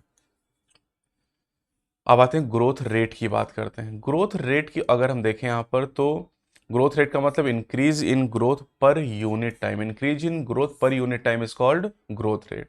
दो तरह की ग्रोथ प्लांट में है, एरिथमेटिक एंड जियोमेट्रिक, दो तरह की ग्रोथ हो गई। एरिथमेटिक ग्रोथ कहाँ होती है, रूट इलोंगेशन, रूट इलोंगेशन में एरिथमेटिक ग्रोथ होती है, और ज्योमेट्रिक ग्रोथ ज़्यादातर होती है, मोस्ट कॉमन होती है, मोस्ट कॉमन, और प्लांट में ज़्यादातर ऑर्गन इसी ग्रोथ को फॉलो करते हैं। क्या अंतर दोनों में है? देखिए अंतर ये है कि एरिथमेटिक ग्रोथ में जब एक सेल डिवाइड करना शुरू करती है, जैसे एक सेल है, इस एक सेल ने डिवाइड किया, 2 सेल बनाई इसने, तो 2 सेल जब बनाए तो एक सेल में डिवीजन करने की कैपेसिटी खत्म हो गई, दूसरी सेल डिवाइड करेगी। इसने डिवाइड करके फिर 2 सेल बनाई, ये जो 2 सेल बनी बेटा, इन 2 सेल में एक सेल में डिवीजन करने की कैपेसिटी खत्म हो गई, एक सेल डिवाइड करती रहेगी। यानी जब भी एक सेल डिवाइड करके 2 सेल बनाएगी तो एक सेल में डिवीजन करने की कैपेसिटी खत्म हो जाएगी। लेकिन ज्योमेट्रिक ग्रोथ में अगर एक सेल डिवाइड करके 2 सेल बनाती है तो दोनों सेल में डिवीजन करने की कैपेसिटी, फिर 2 से 4 सेल बनेंगी तो चारों में डिवीजन करने की कैपेसिटी, 4 से 8 सेल बनेंगी, सभी में डिवीजन करने की कैपेसिटी है। ओके अब देखिए जरा एरिथमेटिक ग्रोथ को देखिए, तो इसका जो फॉर्मूला है L T is equal to L naught plus R T हो जाएगा। ठीक है, एल टी क्या है, growth after time T, L is the initial growth, R is the growth rate, and T is the time for growth. ठीक है, geometric growth की बात करें बेटा तो यह है W T is equal to W naught e to power R T, या W one is equal to W naught e to power R T. W T या डब्ल्यू वन जो होता है weight after time T, weight हो सकता है, size हो सकता है, नंबर हो सकता है, लेंथ हो सकती है। W naught is the weight at time zero, मतलब जो हमने एक्सपेरिमेंट स्टार्ट किया था। R is the growth rate, T is the time, and A is the base of the natural law, जिसकी वैल्यू होती है 2.7128। ठीक है, अब यहाँ पर अगर देखो बेटा, तो एरिथमेटिक ग्रोथ जो होता है बेटा, यहाँ पर आपको लीनियर कर्व मिलता है, ये देखो यहाँ पर लीनियर कर्व मिलता है। और जो ज्योमेट्रिक ग्रोथ होती है बेटा, ज्योमेट्रिक ग्रोथ जो कर्व होता है वो सिग्मॉइड या एस शेप का होता है। और सिग्मॉइड कर्व में 3 फेज होती है, एक होती लैग फेज, दूसरी होती लॉग फेज, और तीसरी होती स्टेशनरी फेज। लैग, लॉग और स्टेशनरी 3 फेज यहाँ पर पाई जाती है। जो लैग फेज होती है बेटा, यहाँ पर ग्रोथ कम होती है, ये भी आपके नीट में पूछ चुका। मैथमेटिक में लीनियर कर्व बनता है, लीनियर कर्व बनता है, ज्योमेट्रिकल में एस या सिग्मॉइड कर्व बनता है, बहुत इंपॉर्टेंट।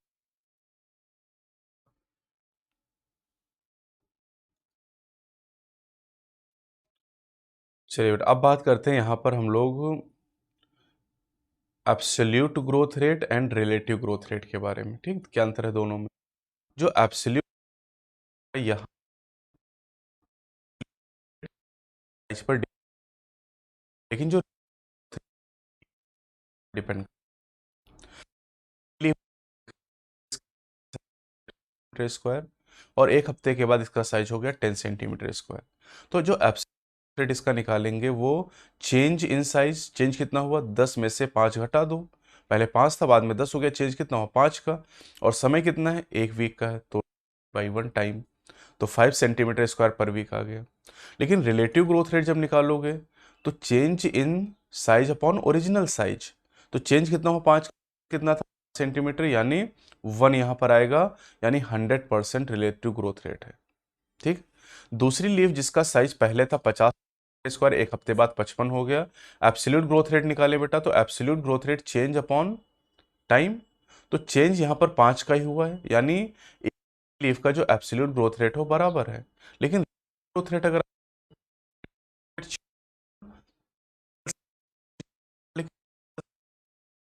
इसलिए यहाँ 0.1 आएगा, यानी 10% की ग्रोथ हुई, यानी दोनों का जो रिलेटिव ग्रोथ रेट है वो अलग अलग है, और ए लीफ का रिलेटिव ग्रोथ रेट में ज्यादा, आपको यहाँ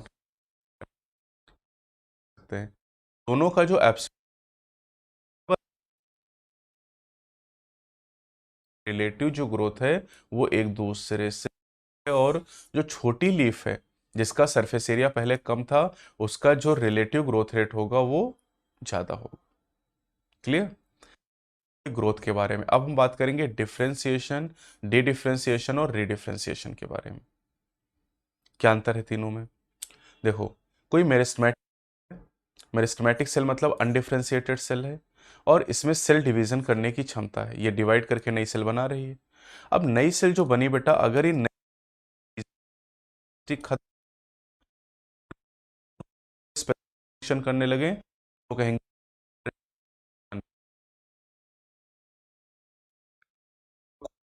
काम करने लगे, डिवीजन करने की क्षमता create। अब जो डिफरेंशिएटेड सेल है बेटा, डिफरेंशिएटेड सेल लिविंग भी हो सकती हैं और डेड भी हो सकती हैं, है ना? जैसे अगर हम डिफरेंशिएटेड सेल की बात करें जाइलम में, तो जाइलम में जो ट्रैकिड और वेसल होती हैं बेटा, ये डेड होती हैं, लेकिन जो पैरेन्काइमा होती हैं वो लिविंग होती हैं। तो जाइलम की ट्रैकिड और वेसल, जिनको ट्रैकरी एलिमेंट कहते हैं बेटा, ये डिफरेंशिएट हो गई हैं वाटर और मिनरल को कंडक्ट करने के लिए। अब आते हैं डी डिफरेंशिएशन। अब पैरेन्काइमा सेल जो कि लिविंग डिफरेंशिएटेड सेल है, इनमें डिफरेंशिएशन हो चुका है, ये डिफरेंशिएशन हो चुका है इनमें, लेकिन डिफरेंशिएशन हो चुका, लेकिन जब सेकेंडरी ग्रोथ होगी तो सेकेंडरी ग्रोथ में फिर से डिवीजन करने की कैपेसिटी आ जाएगी, that is called D differentiation.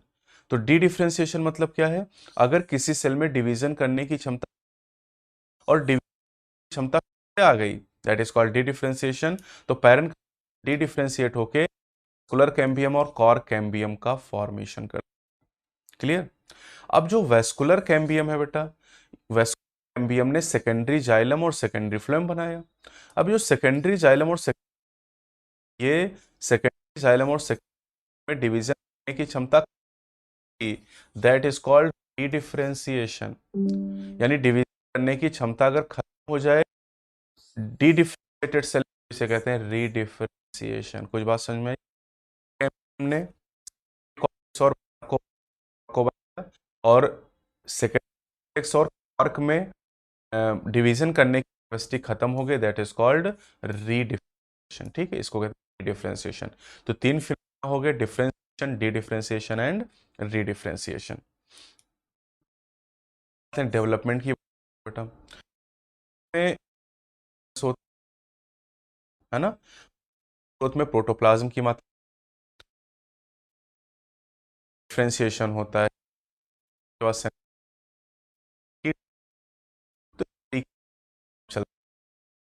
From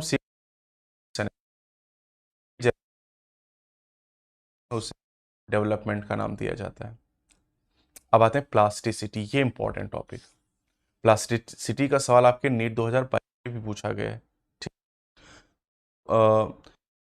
क्या होता है कि प्लांट अलग अलग कंडीशन में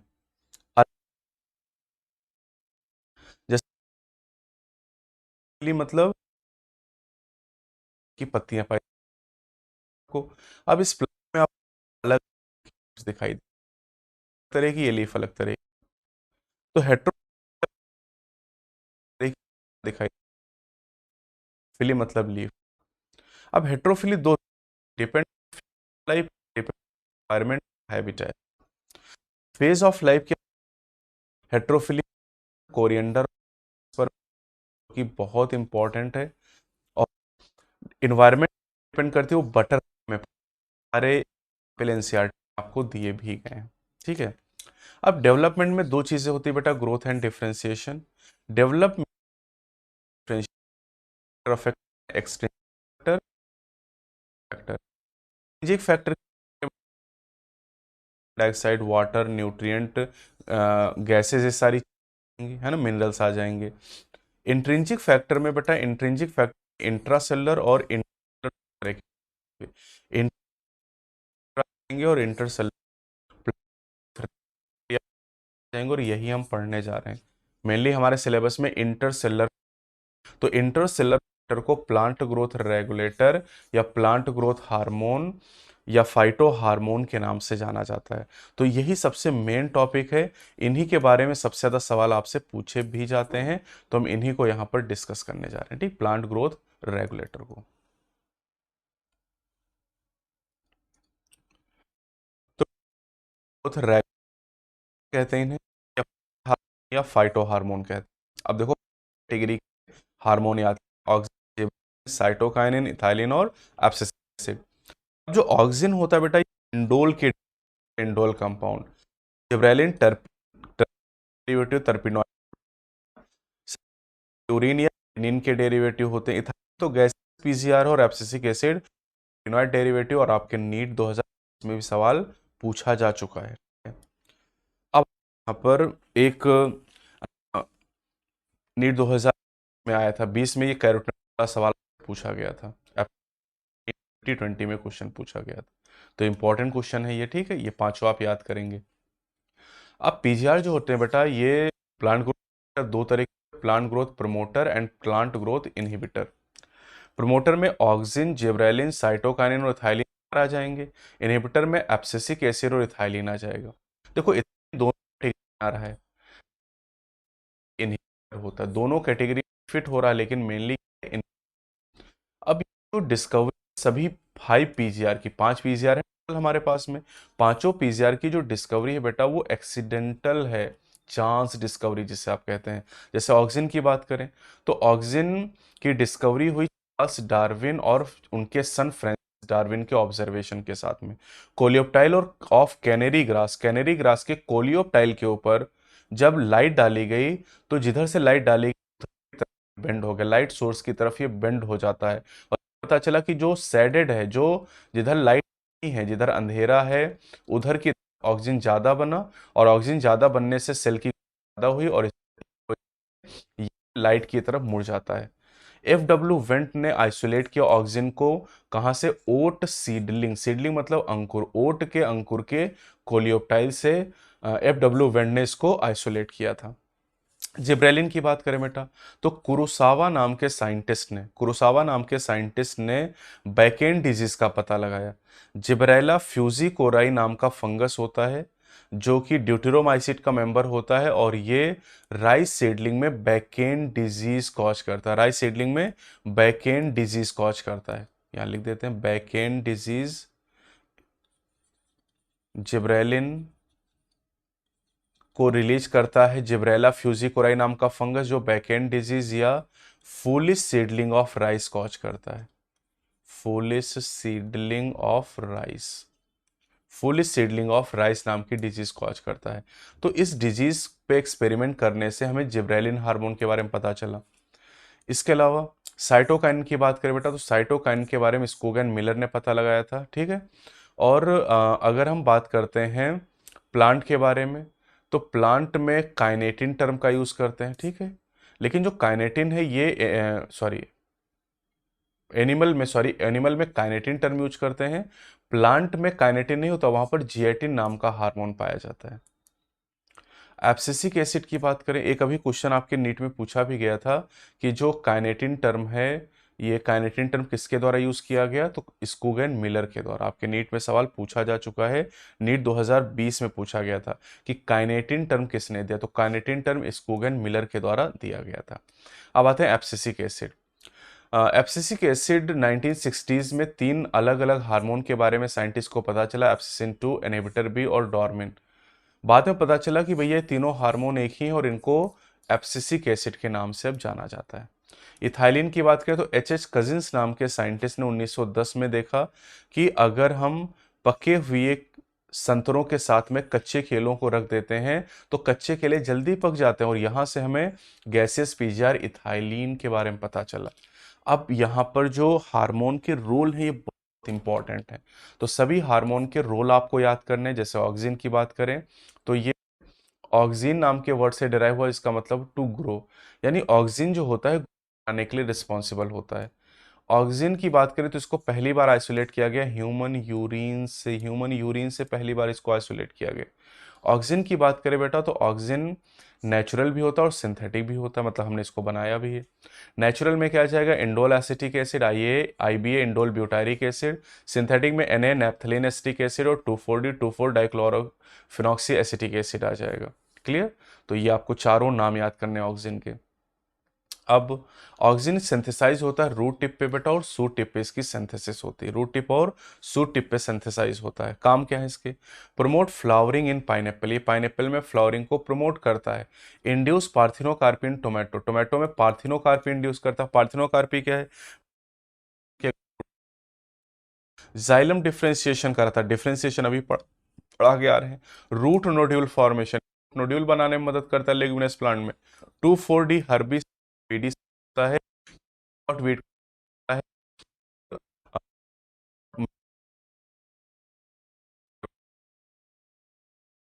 के द्वारा को डेवलप करने के लिए। ये इनिशिएट करता है रूटिंग को इन स्टेम कटिंग, स्टेम कटिंग में रूट, जैसे आपने देखा हो गुलाब या गुड़हल की डाली लगाते हैं, काटकर उसमें रूट अपने आप निकल आती है, तो ये ऑक्सिन इनिशिएट कराता है। इसके अलावा ये एपिकल डोमिनेंस कॉज करता है। Auxin apical dominance, apical dominance का मतलब क्या है कि टिप पे ज्यादा बनता है इसलिए बढ़ता है, और एक्सिल है तो क्या करता है किसान, टिप को काट ले, चाय चाय, इससे क्या होता है घना होता जाता है। झाड़ियाँ प्लांटेशन एपिनेंस को रिमूव यूज कर, और साइटोकाइनिन हार्मोन भी एपिकल डोमिनेंस को ओवरकम करने का काम करता है। तो चाहे डीकैपिटेशन कर दो, चाहे साइटोकाइनिन लो, एपिकल डोमिनेंस ओवरकम। डोमिनेंस करता है, एपिकल डोमिनेंस को खत्म करने के लिए डीकैपिटेशन करते हैं, यानी जो एपिकल बड है उसको रिमूव कर देते हैं। अलावा promote fruit drop at late stage, इसमें ये लीफ और फ्रूट ड्रॉप को promote है, लेकिन प्रिवेंट करता है लीफ और फ्रूट ड्रॉप को अर्ली स्टेज में। यानी जब फल और पत्तियां नए होंगे तो उनको गिरने से रोकेगा, और जब फल और पत्तियां पक जाएंगे, मैच्योर हो जाएंगे, पत्तियां के पकने का मतलब यार ये है ना कि वो पत्ती पीली पड़ जाएगी तो उनको प्लांट से गिरा देगा, गिराने में मदद करेगा। अब आते हैं साइटोकाइनिन। साइटोकाइनिन बेटा, अ, अरे यार बाबा, जिब्रेलिन। जिब्रेलिन्स की बात करें बेटा तो जिब्रेलिन में अभी तक 100 से ज्यादा हार्मोन इस ग्रुप में खोजे जा चुके हैं, और इन सभी हार्मोन को एक साथ मिला के जिब्रेलिन कहते हैं। इनके नाम GA1, GA2, GA3, GA4 सोन रखा गया है। अब जो GA3 है ये सबसे ज्यादा स्टडीड फॉर्म है, और इसी को जिब्रेलिक एसिड कहते हैं। GA3 को जिब्रेलिक एसिड कहते हैं, ठीक है। सभी जिब्रेलिन एसिडिक नेचर के, तो नाम ही जिब्रेलिक एसिड है तो एसिडिक तो होगा ही यार। Increase the length of stem, ये स्टेम की लेंथ को इंक्रीज करते हैं, ठीक है। और ये अगर कोई जेनेटिकली डॉर प्लांट जैसे स्मॉल टी है, जेनेटिकली डॉर प्लांट है, इसकी लेंथ को भी ये इंक्रीज कर देगा। अब चूंकि लेंथ को इंक्रीज करता है या स्टॉक की लेंथ को इंक्रीज कर देता है, और इसीलिए इसका यूज करते हैं कहाँ पर, स्टॉक ऑफ ग्रेप, यानी जो अंगूर की बेल होती है बेटा, उसके स्टॉक या इंटरनोड की लेंथ को बढ़ाने के लिए जिब्रेलिन का यूज किया जाता है। इसके अलावा चूंकि स्टॉक या स्टेम की लेंथ को बढ़ाता है, इसलिए शुगर केन क्रॉप में इसका यूज करते हैं। शुगर केन फूड को कहाँ स्टोर करता है, ये फूड को स्टोर करता है स्टेम में, और स्टेम की लंबाई जितनी ज्यादा होगी प्रोडक्टिविटी उतनी ज्यादा होगी। यानी जिब्रेलिन को अगर शुगर केन क्रॉप पे छिड़क दिया जाए तो प्रोडक्टिविटी बढ़ जाती है 20 टन पर एकड़। एक एकड़ में 20 टन की पैदावार बढ़ जाती है जिब्रेलिन को छिड़कने की वजह से। क्लियर। एप्पल की बात करें तो एप्पल का शेप इंप्रूव करता है और उनमें इलोंगेशन कराता है, जिससे मार्केट पीरियड एक्सटेंड होता है। ठीक है। और डिले करता है सेनेसेंस को। सेनेसेंस मतलब बुढ़ापे को डिले करता है। ये चाहता है कि प्लांट पेड़ पे ज्यादा देर तक बाबा जी, एप्पल जो है फ्रूट है वो प्लांट पे ज्यादा देर तक लगा रहे, जल्दी ना गिरे, और जल्दी नहीं गिरेगा तो किसान ज्यादा देर तक मार्केट में बेच पाएगा, ज्यादा समय तक, इसीलिए कहते हैं extend market period. Clear. Conifers की बात करें बेटा तो कॉनिफर में जैसे पाइनस और सिड्रस आ जाता है। तो कॉनिफर में ये क्या करता है, ये मैच्योरिटी पीरियड को हेस्टन कर देता है। मतलब ये चाहता है कि भैया जो कॉनिफर के सीड होते हैं उन सीड को खाने के लिए यूज किया जाता है, और इन सीड को डेवलप होने में बहुत ज्यादा समय लगता है, कई साल लग जाते हैं।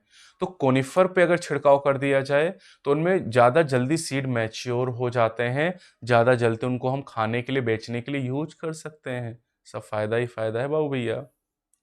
ठीक है। अब देखो, ये जो जिब्रेलिक एसिड है ये माल्टिंग प्रोसेस को इंक्रीज करता है। ब्रेवरी इंडस्ट्री, ब्रेवरी क्या, शराब उद्योग, तो शराब उद्योग में माल्टिंग प्रोसेस को स्टिमुलेट करता है। और साथ ही साथ शुगर बीट हो गया, चुकंदर जिसको आप कहते हैं ना, या फिर कैबेज की बात करें, और जो प्लांट रोजिट हैबिट के होते हैं यानी झाड़ीदार जो होते हैं, उनमें ये बॉल्टिंग कराता है। बॉल्टिंग का मतलब क्या होता है, internode elongation just prior to flowering. Flowering होने से पहले इंटरनोड बहुत लंबे हो जाते हैं, इसे बॉल्टिंग कहते हैं। तो अब देखो यहाँ पर दो चीज याद रखना, बॉल्टिंग एंड माल्टिंग। मैंने ऐसे याद रखा था कि जिब्रेलिक एसिड बाल्टिंग एंड मॉल्टिंग कराता है ना, बॉल्टिंग भी करा रहा है और मॉल्टिंग प्रोसेस भी कराता है। मॉल्टिंग एंड बॉल्टिंग एक साथ, malt and bolt, malt and bolt. अब आते हैं साइटोकाइनिन। साइटोकाइनिन सेल डिवीजन को प्रमोट करने वाला हार्मोन है। ये टर्म साइटोकाइनेसिस से आया है, और साइटोकाइनेसिस तो आप जानते हैं साइटोप्लाज्मिक डिवीजन होता है ना। अब जो काइनेटिन है बेटा, kinetin discovered and named by Skoog and Miller. Kinetin की बात करें, first discovered from herring sperm DNA, मतलब मछली के स्पर्म में डीएनए से इसको आइसोलेट किया गया था। काइनेटिन नेचुरली प्लांट में नहीं पाया जाता। प्लांट में जब खोज की गई तो जियाटिन मिला कोकोनट मिल्क और कॉर्न कर्नेल के अंदर। कॉर्न मतलब मक्के में, और कोकोनट मिल्क मतलब नारियल पानी में जियाटिन नाम का साइटोकाइनिन मिला।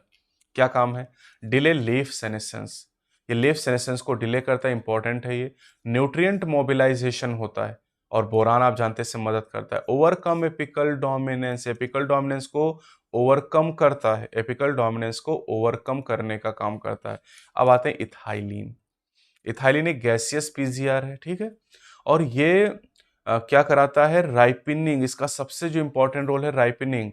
और राइपनिंग के समय जब फल पकते हैं तो रेस्पिरेशन का रेट बढ़ जाता है, जिसे रेस्पिरेटरी क्लाइमैक्टिक के नाम से जानते हैं। ये इनिशिएट करता फ्लावरिंग को पाइनएप्पल में। नीट 2022 में पूछा गया है। ये पाइनएप्पल में इनिशिएट करता है इथाइलिन, और प्रमोट कौन करता है, प्रमोट करता है ऑक्सिन। दोनों सवाल आपके नीट 2022 में पूछे जा चुके हैं। इथाइलिन प्रमोट पिटियोल और इंटरनोड इलोंगेशन इन deep water rice plant. Deep water rice plant में, यानी अगर धान का खेत है, पानी ज्यादा भर गया तो इंटरनोड का इलोंगेशन करा देगा। अब जो किसान यूज करता है इथाइलिन को, तो इथाइलिन गैस है, तो किसान इथेफोन के नाम से इसको यूज करता है। इथेफोन, इथेफोन क्या करता है, इंक्रीज फीमेल फ्लावरिंग इन ककम्बर। ये भी नीट 2022 का सवाल था। Ripening in tomato and Apple, tomato Apple में राइपनिंग कराता है ना। इसके अलावा अगर हम बात करते हैं एब्सिसिक एसिड, तो इसको स्ट्रेस हार्मोन कहते हैं, स्ट्रेस हार्मोन। ये एंटागोनिस्टिक होता है जिब्रेलिक एसिड के। एंटागोनिस्टिक मतलब जिसका काम अपोजिट हो। तो एब्सिसिक एसिड और जिब्रेलिक एसिड एंटागोनिस्टिक हैं, दोनों का काम एक दूसरे से अपोजिट है। ये स्टोमेटल क्लोजर कराते हैं। प्रमोट करते हैं सेनेसेंस को, बुढ़ापे को सेनेसेंस करते हैं, जबकि बुढ़ापे को रोकता कौन है? साइटोकाइनिन। ये सीड डोर्मेंसी को प्रमोट करते हैं, सीड मैचुरेशन को प्रमोट करते हैं। ये प्लांट को स्ट्रेस से